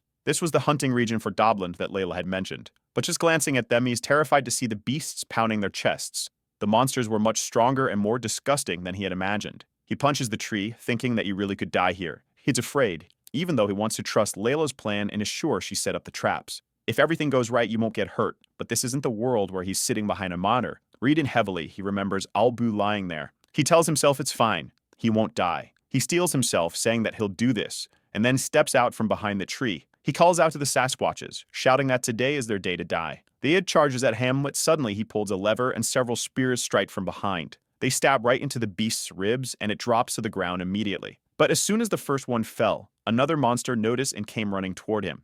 Calyx barely dodges the attack and manages to pull another lever. This time, a rope swings down, slamming the giant beast into the ground. These were extremely sharp spider vines. Additionally, he had asked Layla to cook the spikes with mermaid venom, an incredibly strong anesthetic. Seeing how weak the ip is now, he believes it worked. He steps closer, grabs the sword, and strikes it right in the middle of the head. The feeling of the blade piercing the skull was so much different than in the game. When he pulls the sword out, he's showered in ketchup. The whole thing was disgusting. He never imagined he'd have to go this far, but there he was taking the creatures' lives. He then moves to the other beasts and strikes again, saying that they're detestable. But while he's having his little monologue, a goblin is watching from above. The monster sneaks up on him from behind, and there's no time to react. Lunch spurts, and when he turns, someone had jumped in front of him. He falls to the ground as the goblin approaches. When he looks to the side, it had been Albu who had once again saved him. Man, this guy really isn't in good shape. Calyx is consumed by rage and charges at the goblin. He tries to slash, but the little green creature ducks, and he misses the attack. The monster sidesteps and almost clashes him. He barely avoids it, but his shirt is torn. He realizes he only survived because the creature's arms are short. With another swing of his sword, his hand is shaking for how weak his body is. He tries to calm down, at least he has twice the reach of the creature. As long as he doesn't let it get close, he has a chance to win. Suddenly, the goblin lunges at him again. This time, he swings the sword and grazes its ear. He's about to get stabbed when he manages to dodge to the side. He realizes he almost lost an arm. Before he can recover, the monster is already coming at him again. Another slash and another nick on its ear. Again, the goblin goes for his shoulder, but this time he kicks its hand. The moment the creature is disarmed, he screams for it to die and drives the blade into its chest. He's exhausted as the creature's legs go limp. He drops the sword and collapses to his knees in front of the monster. Seeing what he'd done with his own hands, he starts vomiting. This was completely different from the game, and he genuinely thought he was going to die. Suddenly, the System General appears, congratulating him. He had defeated a monster much stronger than him and would receive additional rewards. Additionally, he also defeated an F-class monster. With that, his level rises from 8 to 11. Suddenly, someone calls out to him, and when he looks to the side, it's Krot asking if he's okay. But he quickly notices the dead Sasquatches and the impaled goblin. Krot circles around him, wanting to know if he really wasn't hurt. That's when Calyx asks how the rest of the group is doing. Krot replies that after they killed 2 Sasquatches, the rest fled out of luck. But Calyx knows it wasn't luck, it was Lael's plan. That's when he remembers something and asks where the soldier who was with him is. Krot asks if he means Albu, and our boy says yes. He then points to the side and says he's standing right there. Calyx knew it was impossible for no one to die on the mission, but seeing Albu's body, he apologizes. He blames himself, saying he should have been more careful. Krot stands there observing. Then he says it wasn't Calyx's fault. Besides, Albu had died honorably on the battlefield. But Calyx tells him to stop being ridiculous. Death was just death. There was nothing honorable about it. Krot knows this is the first time the boy has lost his subordinate and understands how he feels. But soon after, more bodies are brought before him. Calyx freezes and asks what happened in the end. Krot says that 3 died and 1 was injured, which was a good outcome given the circumstances. But Calyx can only think that all of this is his fault. He should have forced the knowledge he has about this world without fear of being exposed. Besides, he almost survived because of Layla's traps and because Albu stepped in to defend him. He clenches his fists and begins shouting while all the soldiers watch him. He then asks what is done with bodies on the battlefield. Krot explains that if the body isn't in too bad a condition, they can take it back. Calyx simply says to do it, no matter what state they're in. As Krot turns to give the order, he notices everyone crying. The soldiers were moved because, in this world, it wasn't common for a noble to care about their servants. Seeing how they acted, they swore they would protect his life at any cost. Krot noticed everyone's expressions had changed. At least the boy had won a bit of their hearts. Sometime later, Krot approaches our boy. He says that they're ready to leave and are just waiting for the signal. Calyx notices that they're looking at him differently. Seeing their determination, he knew this wasn't the time to feel guilty. He had to give everyone hope for the future. He then praised everyone's performance in the battle against the Sasquatches. Now they would head to their destination as quickly as possible. However, they wouldn't neglect or abandon anyone who was injured. The men shout that they understand, and then we see what happened an hour ago. Layla was approaching when a Sasquatch lunged at her. Strong as always, she dodges it but hadn't expected them to notice her so quickly. She throws a gagger attached to a rope and leaps to the other side, dodging the Sasquatch's attack and climbing up onto a branch. With that, she blocked the path and jumps back down to the ground. When she turns around and the beast comes at her, it suddenly smashes face first into a trap. With it immobilized, all she had to do was finish it off. But the monster keeps moving and even grabs a tree, pulling out of the ground. She hadn't expected that. The giant comes in for a crushing hug, but she easily dodges it. Sliding to the side, she starts wrapping the rope around its neck. Before the beast realizes it, it's already being strangled. Somehow, she had managed to make it work. She can think it would be possible for this ape to break through those monster tendons. Besides, the ropes were too thin for it to grab with its hands. Then she notices that even while strangled is still knocking over trees. She's a bit shocked and decides she needs to finish this quickly. According to what Calyx said, all she had to do was inject the venom straight into its bloodstream. Once again, the ape comes in for a smash, but she dodges and slicks behind it. She pulls out a needle and drives it right into the monster's nape. She had done everything he told her to, but she wasn't sure it would actually work. Now her only option was to pray that it worked. The ape, however, doesn't seem to be calming down and keeps thrashing until the trees shatter. Then she realizes the venom isn't working as well as expected. Or rather, is working because the ape's eyes roll back and it crashes face first to the ground. She's impressed that it actually works. As much as she didn't want to admit it, that blonde brat knew more about poison than she did. But it's very strange because he changed so much overnight. She's been watching him up close for over a year now. Yet suddenly, he seems like a completely different person. At least she hopes it's for the better. After all, she never thought she'd get the chance to get revenge again. But maybe now it's possible. Back on the wagons, Calix glances back. Some soldiers who survive are still exhausted and beaten up. He tells Krot that they're going to stop here, and Krot says he understands. As the soldiers sit around the trees, Calix approaches and offers them some potions. They hesitate because those are very expensive. But our boy just tosses the bottles to them and tells them to drink up already. That's when someone comes up behind him and asks what he's doing. Calix already knew someone would complain about this. Krot tells him that even a low-ranked potion is extremely expensive. These ones, Russell had prepared specifically for him. After all, 10 bottles like these cost half the reserves of their house. Angrily, Calix asks if he's telling him to let everyone suffer while these potions just sit there. Krot looks uncomfortable and says that's not exactly what he meant. Everyone watches and our boy tells them not to worry. When the expedition is over, they'll have enough money to buy as many potions as they want. At that moment, both of them are surprised again. The soldiers bow, thanking the Lord for his generosity. The clueless Calix is at a loss for words. Meanwhile, Krot notices that now those soldiers have truly decided to give their lives for him. Our boy tells him to wipe that dumb smile off his face and get ready to move out. As soon as he gets on the wagon, the system screen pops up, showing that the support percentage had increased to 18%. He smiles and tells them to move forward. The wagons continue advancing through the forest. Sometime later, someone shouts for them to stop. Krot asks what's wrong and Calix says they've arrived at the destination. Krot looks confused because he doesn't see any secret vault. Not to mention there's no one guarding the area. What kind of place is this? Calix asks if Layla has sent a message, and Krot says no. With that, they just decide to set up camp there for now. Until further orders, they would stay put. A while later, inside a tent, Calix points to a region on the map and says that the Hoshiran family vault is right there. Krot asks if he's not way off, and our boy says no. At that moment, Krot yells in his face, saying that based on the map, it would take at least a week to get there. The soldiers were already getting exhausted after being away from home for so long, and if they told them they had to march for another week, half would probably give up. Thomas also says that staying in one place for too long is dangerous because they'd be found soon. Calix lazily tells them to listen before they start complaining. He just pointed to the vault's location. He never said they were going there. Krot comes to ask if the objective of the expedition isn't to steal a vault. Calix walks to a corner of the tent and says they'll access it from there. He starts stomping on the ground, searching for something until he steps on a lever. Suddenly, the ground begins to rise and a stone appears in front of him. The man looked completely confused as he starts fiddling with some kind of puzzle. Suddenly, the stone sinks back into the ground, revealing an entrance. As soon as the blonde boy steps forward to follow the path, the men grab him, saying it could be a dangerous trap. Our boy says he highly doubts that. Krot then admits he's confused and wants to know how Calix has information about this place. Calix says that what he knows comes from a reliable source. Considering he's been somewhat incompetent so far, he knows it's hard for them to believe him. But soon, they'll see for themselves. Krot looks a bit embarrassed and Thomas steps in, saying he believes in their leader. A leader who valued even the weakest of his soldiers was someone he could place his trust in. The other soldiers alongside them also say they believe in him. If they follow this path and die anyway, it would be an honor. Krot gets emotional and our boy tells him to stop trusting him because he's still weak and can't even use mana properly. They were idiots to trust their lives to someone like him. Thomas smiles, and let me tell you, the smiles in the story are dark. I always feel like these guys have some sinister intention.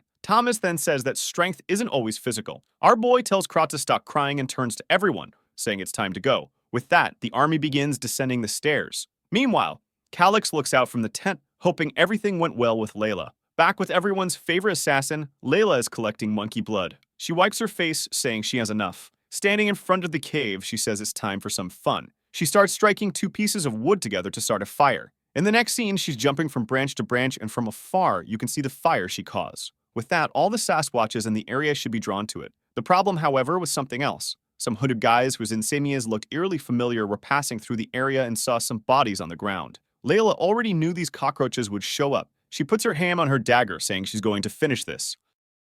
She'd show them what happens when you turn your back on someone with the position of an executioner. One of the men on the ground starts writing on a paper, saying they're in an emergency. They have found his Sasquatch's body, and there was no one wounded nearby. That meant someone capable of fighting a creature like that was in the area. And in this entire region, there was only one family capable of something like that. He needed to inform the Viscount immediately. Layla is quietly observing from a distance. She sees how they're sealing the letters and knows they're scouts. At that, she analyzes the direction of the wind. She takes some of the blood in her pocket and smears it on the tree next to her. Once again, another guy is sealing a letter, and she's watching from the tree above. The scene shifts to the Sasquatches arriving at the fire. All enter the cave, but suddenly, one of them stops and sniffs the air. All of them begin roaring and change direction. One of the scouts carrying the letter is leaping from branch to branch, thinking he needs to deliver the information as quickly as possible. He stops on a branch to check the path ahead, and takes a gagger straight to the chest. He looks down and sees the blade, and when he turns to look behind him, he's kicked to the ground. Man, he falls like a piece of trash.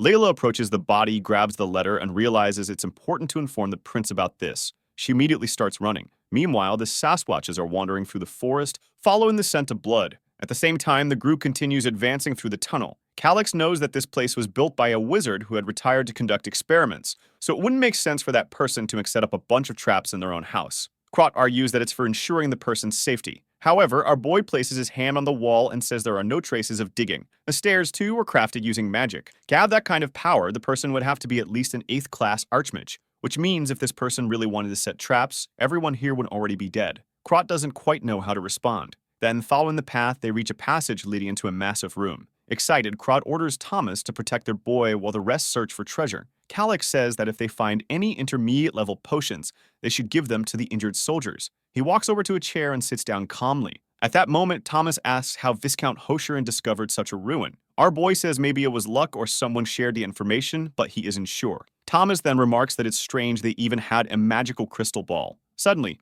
Calix's expression changes, and he wonders if this is what he thinks it is. Even though the magical protections had weakened, it wasn't something the Viscount could break easily. He then asks who the Viscount's lord is, and Thomas replies that it's Marcus Antonio. Calix realizes he'll have to prepare for the worst. At that moment, Krot shows up with the intermediate potions Calix mentioned. Calix immediately tells him to hand them out to the soldiers, and Krot does so. Though he can't help but think it's far too expensive to waste like this. But Calix knows that, at a time like this, it's more important to have soldiers than to keep potions stored away. They then show him some magical crystals, additional potions, materials, and other items. None of it was useless, but there wasn't anything incredibly valuable either. However, Calix knows that if the system said, "This is a treasure ruin," there's still something hidden here. Suddenly, he senses something coming from the corner of the room. Out of nowhere, Krot puts his hand in front of him and asks what's wrong. Krot says they've already completed their investigation and there's nothing lurking in the shadows, so he should stop trying to act alone. But Calix walks forward anyway, saying he doesn't care because Krot wouldn't understand. He starts running his hand along the wall, trying to remember where the secret door was located.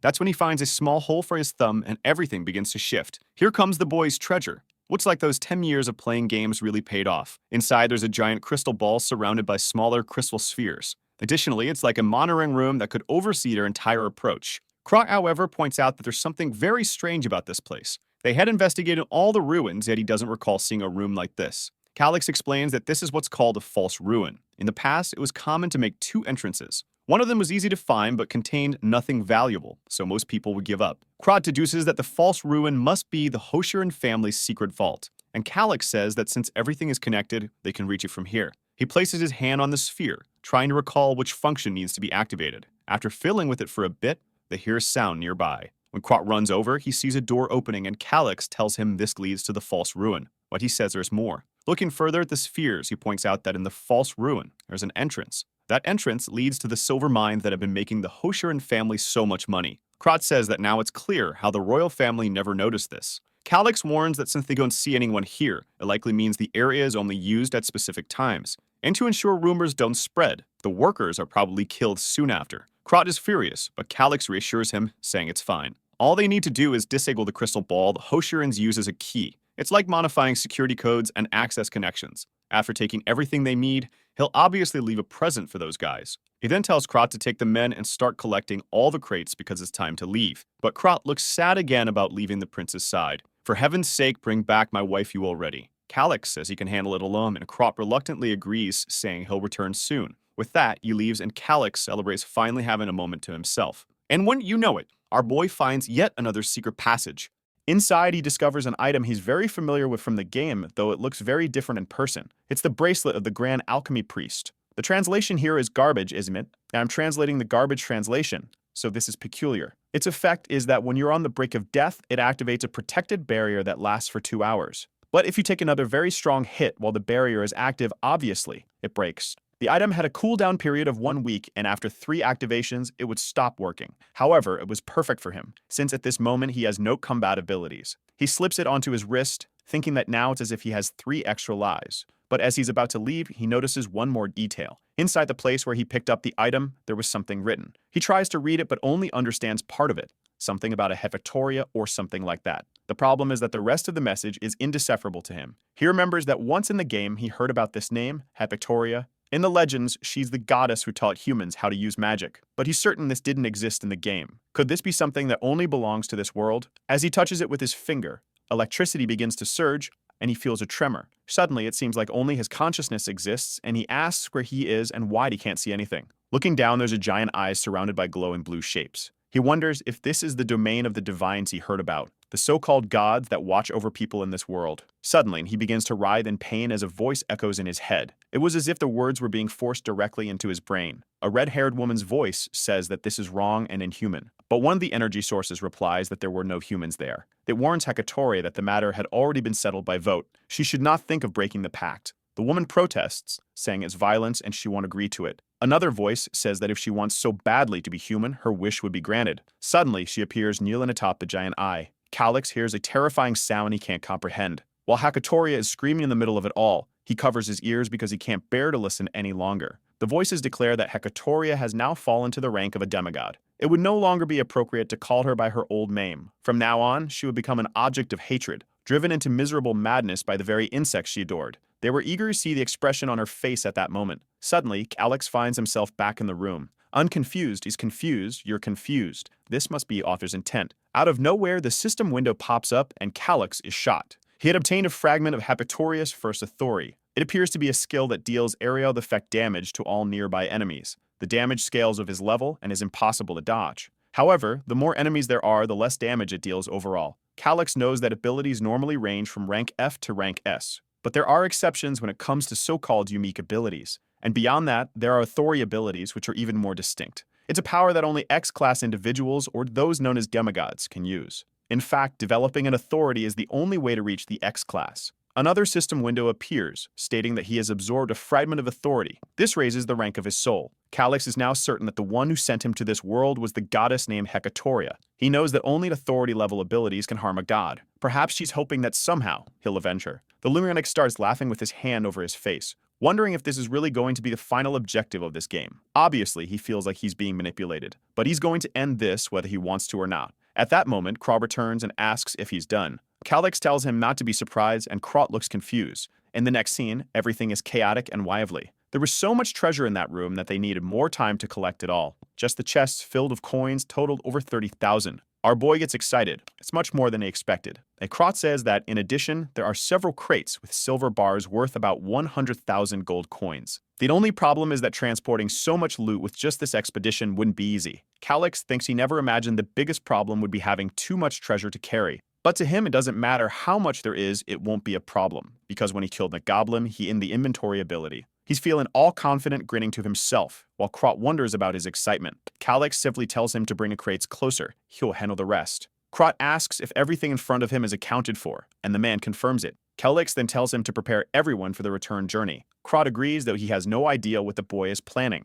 But Calix knows that in this world, the concept of players and abilities doesn't exist. It would take too long to explain what an inventory is. So instead of explaining, he'll just make it work. At that moment, Kraw says everyone's outside but asks what they're going to do with the crates. Calix shows the bracelet and says he obtained it there. It has a subspace magic ability. It's an extremely rare artifact with enough room to store all the crates. Kraut's eyes go wide and he asks where Calix got something like that. Our boy simply tells him to keep quiet and keep his secret. He says that truly understanding something that valuable would be dangerous if others found out. He then says he's heading out and Kraut agrees while still stunned. Calix thanks him as he leaves. Now he needed to focus on the objective. Thinking of the inventory, the system window pops up. He wonders if it's going to be as simple as a game. He touches one of the crates and immediately it appears in the inventory as silver bars. It's as easy as he imagined, and he begins loading his inventory. Man, the kid's like Minecraft, stacking everything in piles of 99. With all the treasure collected, it was time to return. He climbs the stairs and the men greet him, saying that everyone is ready for the journey back. But Calix is looking around. He wants to know if Layla still hasn't returned.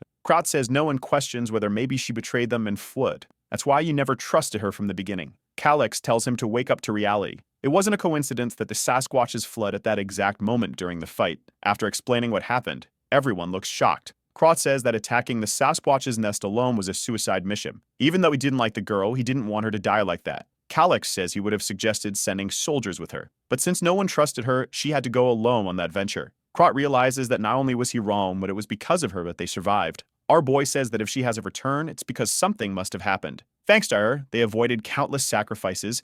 Now it was time to help her. Everyone stands at attention, and Krot says he'll follow the Lord's orders. The other knights say that if she risked her life to save everyone, they needed to help her. Meanwhile, the clueless servant is just thinking that everything in this mission has been trouble. At least now, as a knight, he would complete his duty. Calyx orders them to split into a squad to search for her, while the rest will hide in the ruin. He's considering two possibilities for what might have happened to Layla. Either she was pursued by the Sasquatch leader or by the organization she belongs to. At this moment, he still believes it's the Sasquatches, since no other pursuers have shown up yet. Besides, he's certain she's careful enough not to be caught in the act. The problem now is figuring out how to find her. Krot asks what they'll do next, and Calyx checks that everyone is ready. The plan for now was to head straight to the Sasquatch base and start avenging those monkeys. Before Krot can protest, Calyx places some herbs in his hands and tells him to burn them. It would produce a kind of oil that everyone should cook their weapons with. He warns Krot not to complain about the plan, and Krot just agrees. Calyx looks up, telling Layla to hold on. Sometime later, they're spying on the Sasquatch's base.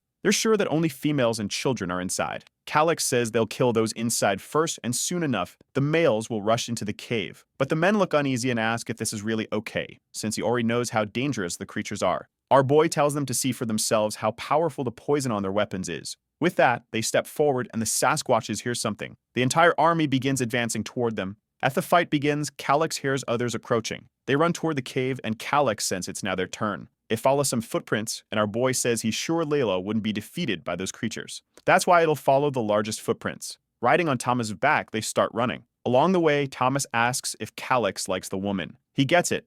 After all, she's a very attractive woman. Calyx tells him to focus on the mission and stop joking around. But Thomas replies that you never imagined she would volunteer for something so dangerous. Calyx responds that it's because she realized they needed her too. At this moment, the Sheikhan family is the only place that's good for her. Thinking about the girl's appearance, Calyx knows that on Earth, she'd be a celebrity. But Layla doesn't care about that. Maybe it's because she's always lived with the urgency to survive. The first large-scale content of this game is called the Invasion of Jaboru, and the faction living in these mountains played a direct role in that event. Perhaps from the very beginning, Selvia was intentionally planning all of this. Inside the cave, Krot is amazed they've won. And then are cheering, saying that, just as the Lord said, it was very easy to kill the apes with the poison. But they remind each other there's no time to rest, and they quickly set off running again. Krot is impressed, saying that when it comes to poison, he truly respects Calyx. At the very least, he hopes Layla is safe. But then they spot someone lying on the ground, blood at their mouth. On their way, Thomas and Calyx notice something. Our boy is shocked to see Layla lying on the ground, surrounded by two wolves.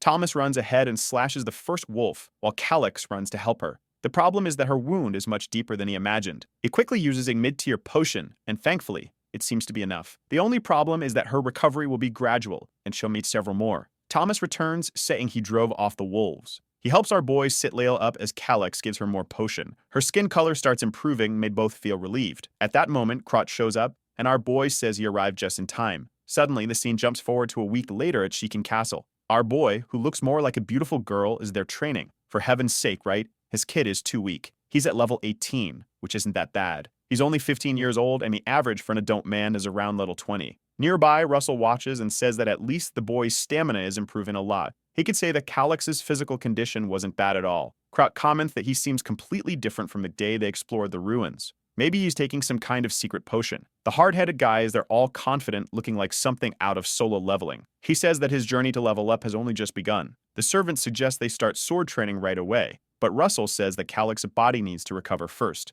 Suddenly, Calyx announces that he has something to resolve at the magical tower today. Krot didn't know about this, but our boy tells him to get ready because he's coming along for the visit. With that, he begins to leave. But Russell remarks that it seems Calyx now trusts Krot a lot. Krot responds that he doesn't know why, but he's certain the boy has exceptional talent. Besides, he genuinely cares about his subordinates and the people of the kingdom.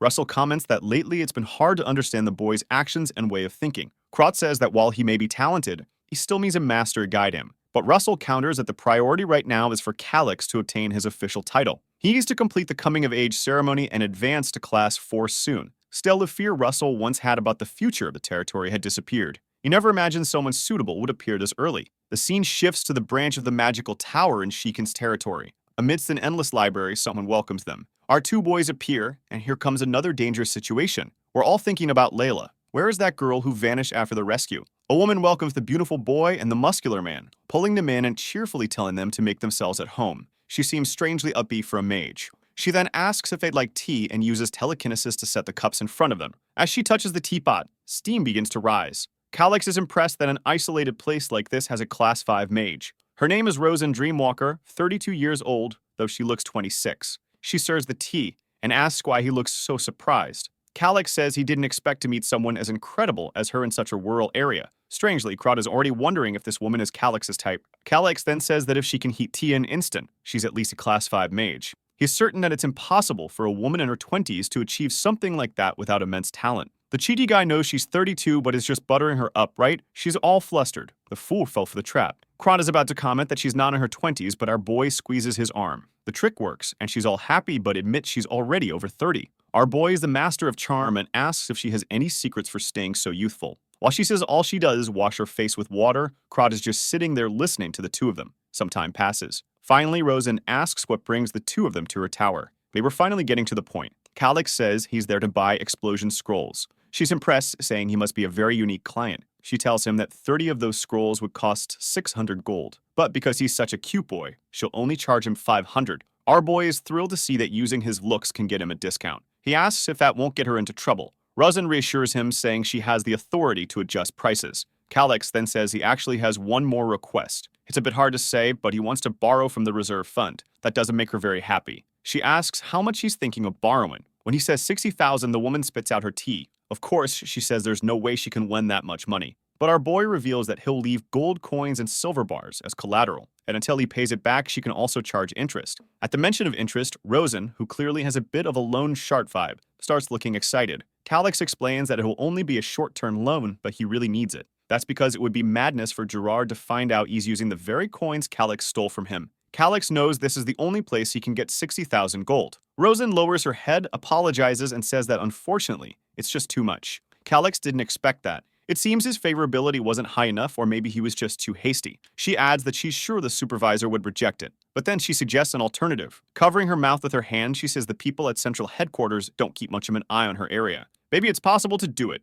but it would have to remain a secret between the three of them. If he pays it back within 6 months, there won't be any problems. But as soon as the 6 months passed, she would sell all the gold and silver to recover the money. Our boy is thrilled. That was exactly his plan. Mages are greedy because they need resources to conduct their research. And she was definitely thinking he wouldn't have the money to pay it back, so she pocket all the interest. He bows deeply and thanks her, saying he'd be very relieved if she could do this. Meanwhile, he's thinking that now he's resolved the debt with Gerard. Speaking of the fool, he's sitting in front of a subordinate demanding the map. He slams it on the table, furious because it seems that one of the patrols near the vault has disappeared. He begins to wonder if he's in any danger. That's when he realizes that if someone had a direct path to the vault, it would take less than a day. The guy is about to explode with rage. Immediately, he orders everyone to prepare to head to the lands of Golda. The problem is that the direct path was very different. Layla's former team runs headfirst into a golem. With Gerard right behind them, they have no choice but to attack. The golem swings its massive hand, and they realize they won't have time to dodge. The fools get sent flying. The weaker guys nearby already know that if they try to advance, they'll die too.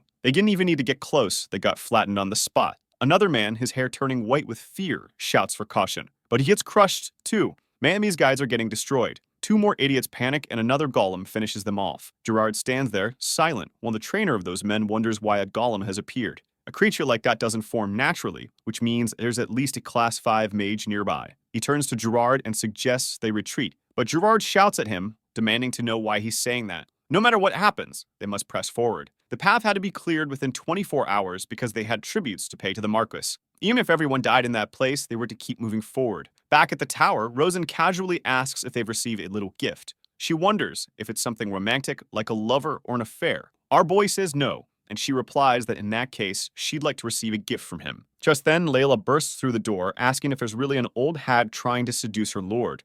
Calix enters and announces that all the luggage has already been stored in the tower. Meanwhile, Layla is just glaring at Rosen. Our boy thanks her for the good work and hands her something. He then asked both of them to wait outside. As they leave, Layla asks why the prince was talking to that mage. Crot just whistles, saying he has no idea why. Inside, Rosen is all happy and blushing, saying it's wonderful. Our boy gave her a necklace of golden pearls, and she asked if he's really going to give her something like that. He says it's a token of gratitude for the funds she's preparing for them. This was, of course, the artifact the system had shown him. He tells her not to forget to keep all of this a secret. If they tried to do this the proper way, the paperwork would never be approved. But Calix knows she's angling for the interest she earned on the loan for the magical tower. Rosen reassures him, saying she'll keep that in mind and that you can count on her. She then asks why he wants so many explosion scrolls. Was he preparing for a war? Calix is impressed by her skill in extracting information. Seriously, though, it's a normal question. You bought 30 scrolls that blow everything up. He stands up and says he's not planning anything like that. Those scrolls would only be used for mining. She finds it odd that he used something so expensive just to dig holes. She asks if he's found a gold mine. Calix is tired of how much information this woman is trying to pull from him. He waves goodbye, saying they'll continue the conversation next time. She looks surprised but smiles, saying she's looking forward to it. Outside, he finally has 60,000 gold in his inventory. With that, all the massive debts of the territory could be paid. He's just anxious to see Gerard's reaction when he finds out his treasures were stolen. While he knows he means nothing to Selvio, it's obvious he won't let the man who ordered his assassination get away with it. They would pay for what they did. Even if they had no idea this had already begun, the revenge wasn't over yet. Back at the golem, the men have wrapped chains around it, trying to pull the creature down. They anchored it to the ground, pulling in all directions until they finally expose its core. One of the men stabs it with a knife, yelling for it to die, and strikes the center of its chest. The core flares up, releasing an explosion as the stones fly in every direction. Man, the squad is in rough shape. Everyone is dead on the ground, swords scattered, bodies collapse. One of the men says they managed to kill the golem, but it costs 60% of their squad. Gerard, however, tells him to stop complaining and to just open the gates already. They reach the door of the hideout, and a man brings the crystal ball forward. But when he places it on the door, it displays a message. User invalid. An unauthorized access is detected and the security measures begin to activate. A warning sounds, telling them to step away from the area within 180 seconds. The man insists and tries to place the crystal ball once more. But of course, the error is the same and Gerard kicks the door in frustration, unable to understand what's happening. He has no idea why it isn't working. The man next to him warns that it's better for them to back away because they have no clue what these security measures are. With that, they start running while the door remains intact. They enter stage 1 of the interception program. The security measure was to summon numerous creatures that would attack anyone within a defined range. Back in a carriage, our boy asks Layla where she heard that. She replies that she heard it while he was flirting with that mage. Our boy notices she seems a little angry and says he wouldn't do something like that. It was all business. However, he wanted to ask her something. What would happen if he betrayed Selvio? She looks confused and asks why he's even thinking about betraying the Viscount. Our boy says he just wants to know what kind of person Selvio is.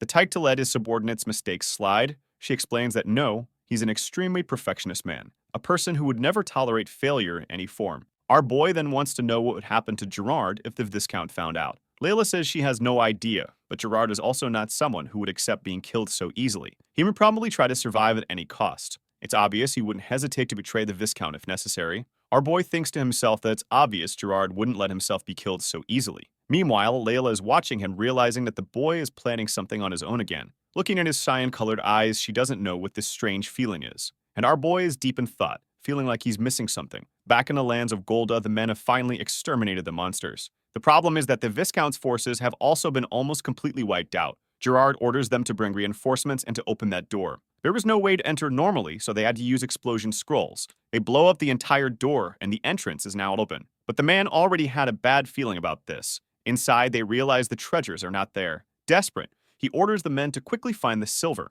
Everyone runs around searching. Of course, they won't find anything. One of them eventually finds a scroll on the ground. He opens it, wondering what it is. It's an explosive. Boom! Everyone's sent to the afterlife. When Gerard gets up, he has no idea what just happened. Most of the men who ran off to look for the treasure are now buried under rubble. At that moment, Gerard already knows. With what just happened, they will be executed by Viscount Selvio. It's time to activate an emergency plan. He approaches one of the men and tells him he's always been grateful for his service. Out of nowhere, another man comes from behind and finishes him off. Gerard tells the man not to blame himself because he did everything right. It's just that the secret couldn't leave that place. With that, another one is dead. The friend of the fallen man says that someone named Cape definitely won't stay quiet about this. It probably sensed something abnormal in the region and will soon figure everything out. Gerard replies that it doesn't matter. All they can do now is follow the emergency plan. The scene shifts to Viscount Selvio's villa. Gerard is there, and the old man says nothing. He just stands there until finally he says he heard the story. Immediately, Gerard throws himself to the ground, banging his head and begs for forgiveness.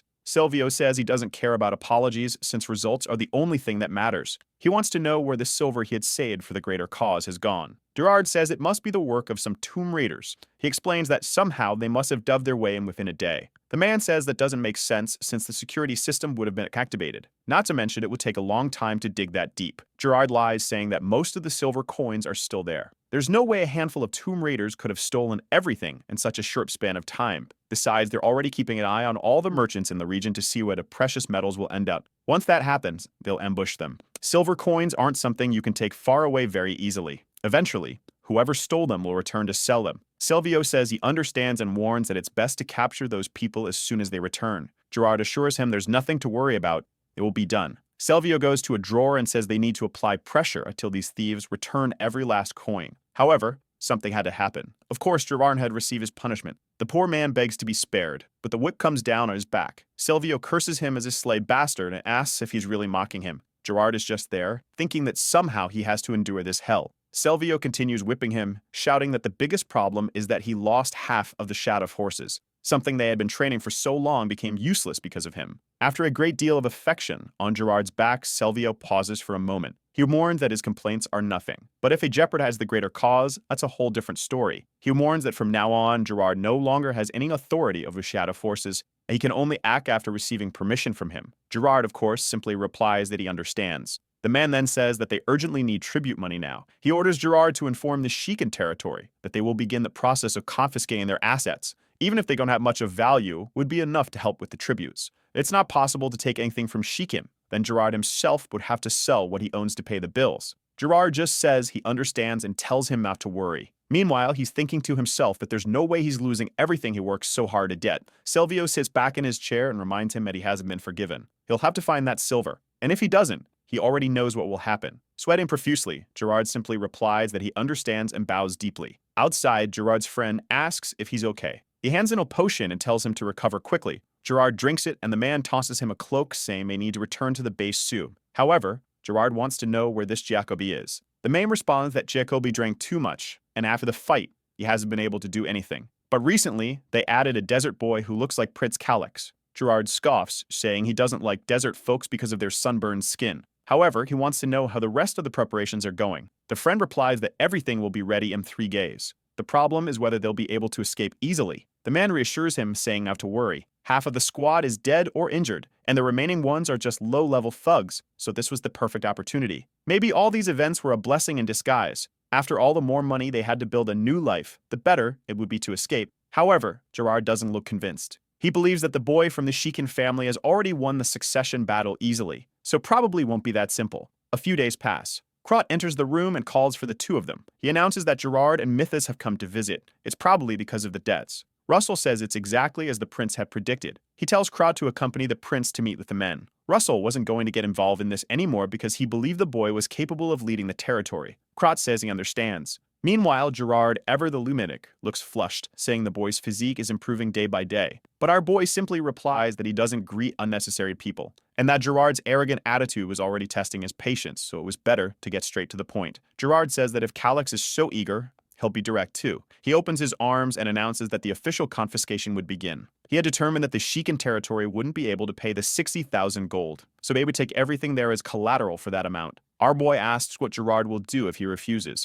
But the finger to his nose, Gerard replies that he'll call for a senior official to ensure Calyx doesn't escape. And obviously, a forced audit of the territory would happen. Krot insults Gerard, but the man replies that this isn't a time for violence. It's just that he needs to be a bit more assertive in recovering his funds. As much as he also thinks this is the worst-case scenario. Our boy says that if Gerard really thinks it's that bad, you should delay the payment even further. Gerard replies that if Calyx were a little more sincere, maybe that could happen. At that moment, Krot realizes the man is subtly asking for a bride, but Calyx feels that paying off the debt now would just leave him at a loss. However, to avoid complicating things for now, he decides to stick to the usual script. He announces that he has managed to gather most of the money, so there's no need for him to be sincere at all. Gerard suddenly stands up and demands to know how he gathered 60,000. Our boy asks why he looks so angry and surprised.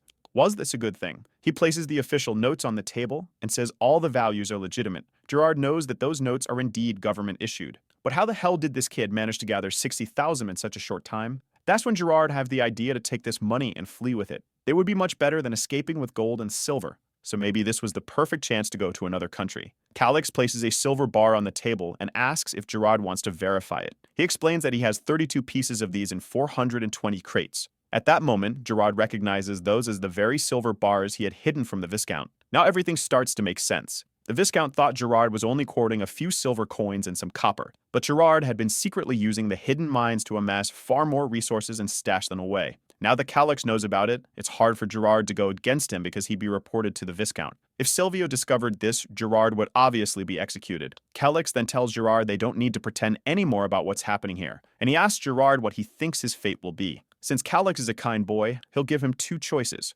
Either he confesses that he was stealing for Silvio and faces punishment, or he betrays the Viscount and flees this place. Gerard is just seething with frustration, while the boy knows that Gerard is completely cornered. To give him a sliver of hope and help a man out, he decides to take action. Calix tells Gerard that he will help him survive if he chooses to flee. This was a very rare opportunity, so he wants to hear Gerard's answer. Krat seems a bit confused about the prince's plan. Gerard replies that just helping him escape the territory isn't enough. Our boy says he can provide solid support to ensure no one touches him. Gerard asks if the prince is trying to make him serve him. Calix responds that Gerard is already hated by the most powerful person in this region, so obviously that wouldn't be a good deal. Gerard then says that if he had someone even more powerful than that man, surely the prince would be the one conceding. Calix replies that Gerard has finally understood and places a sheet of paper in front of him. He says that once Gerard signs it, he'll reveal the plan. The paper states that the Shikan territory has already paid off all its gets to Mertis companies. Balloon Addict starts laughing, saying that Calix really is terrifying. It seems the boy has been deceiving the entire world this whole time. Gerard says he'll sign because he has no other option. After all, he doesn't want to become an enemy of the blonde boy. Our boy thanks him, while Gerard thinks to himself that eventually, he'll manage to get a like on this video that helps Mamoru make more juicy content for his viewers, activate the Chitilo bell, and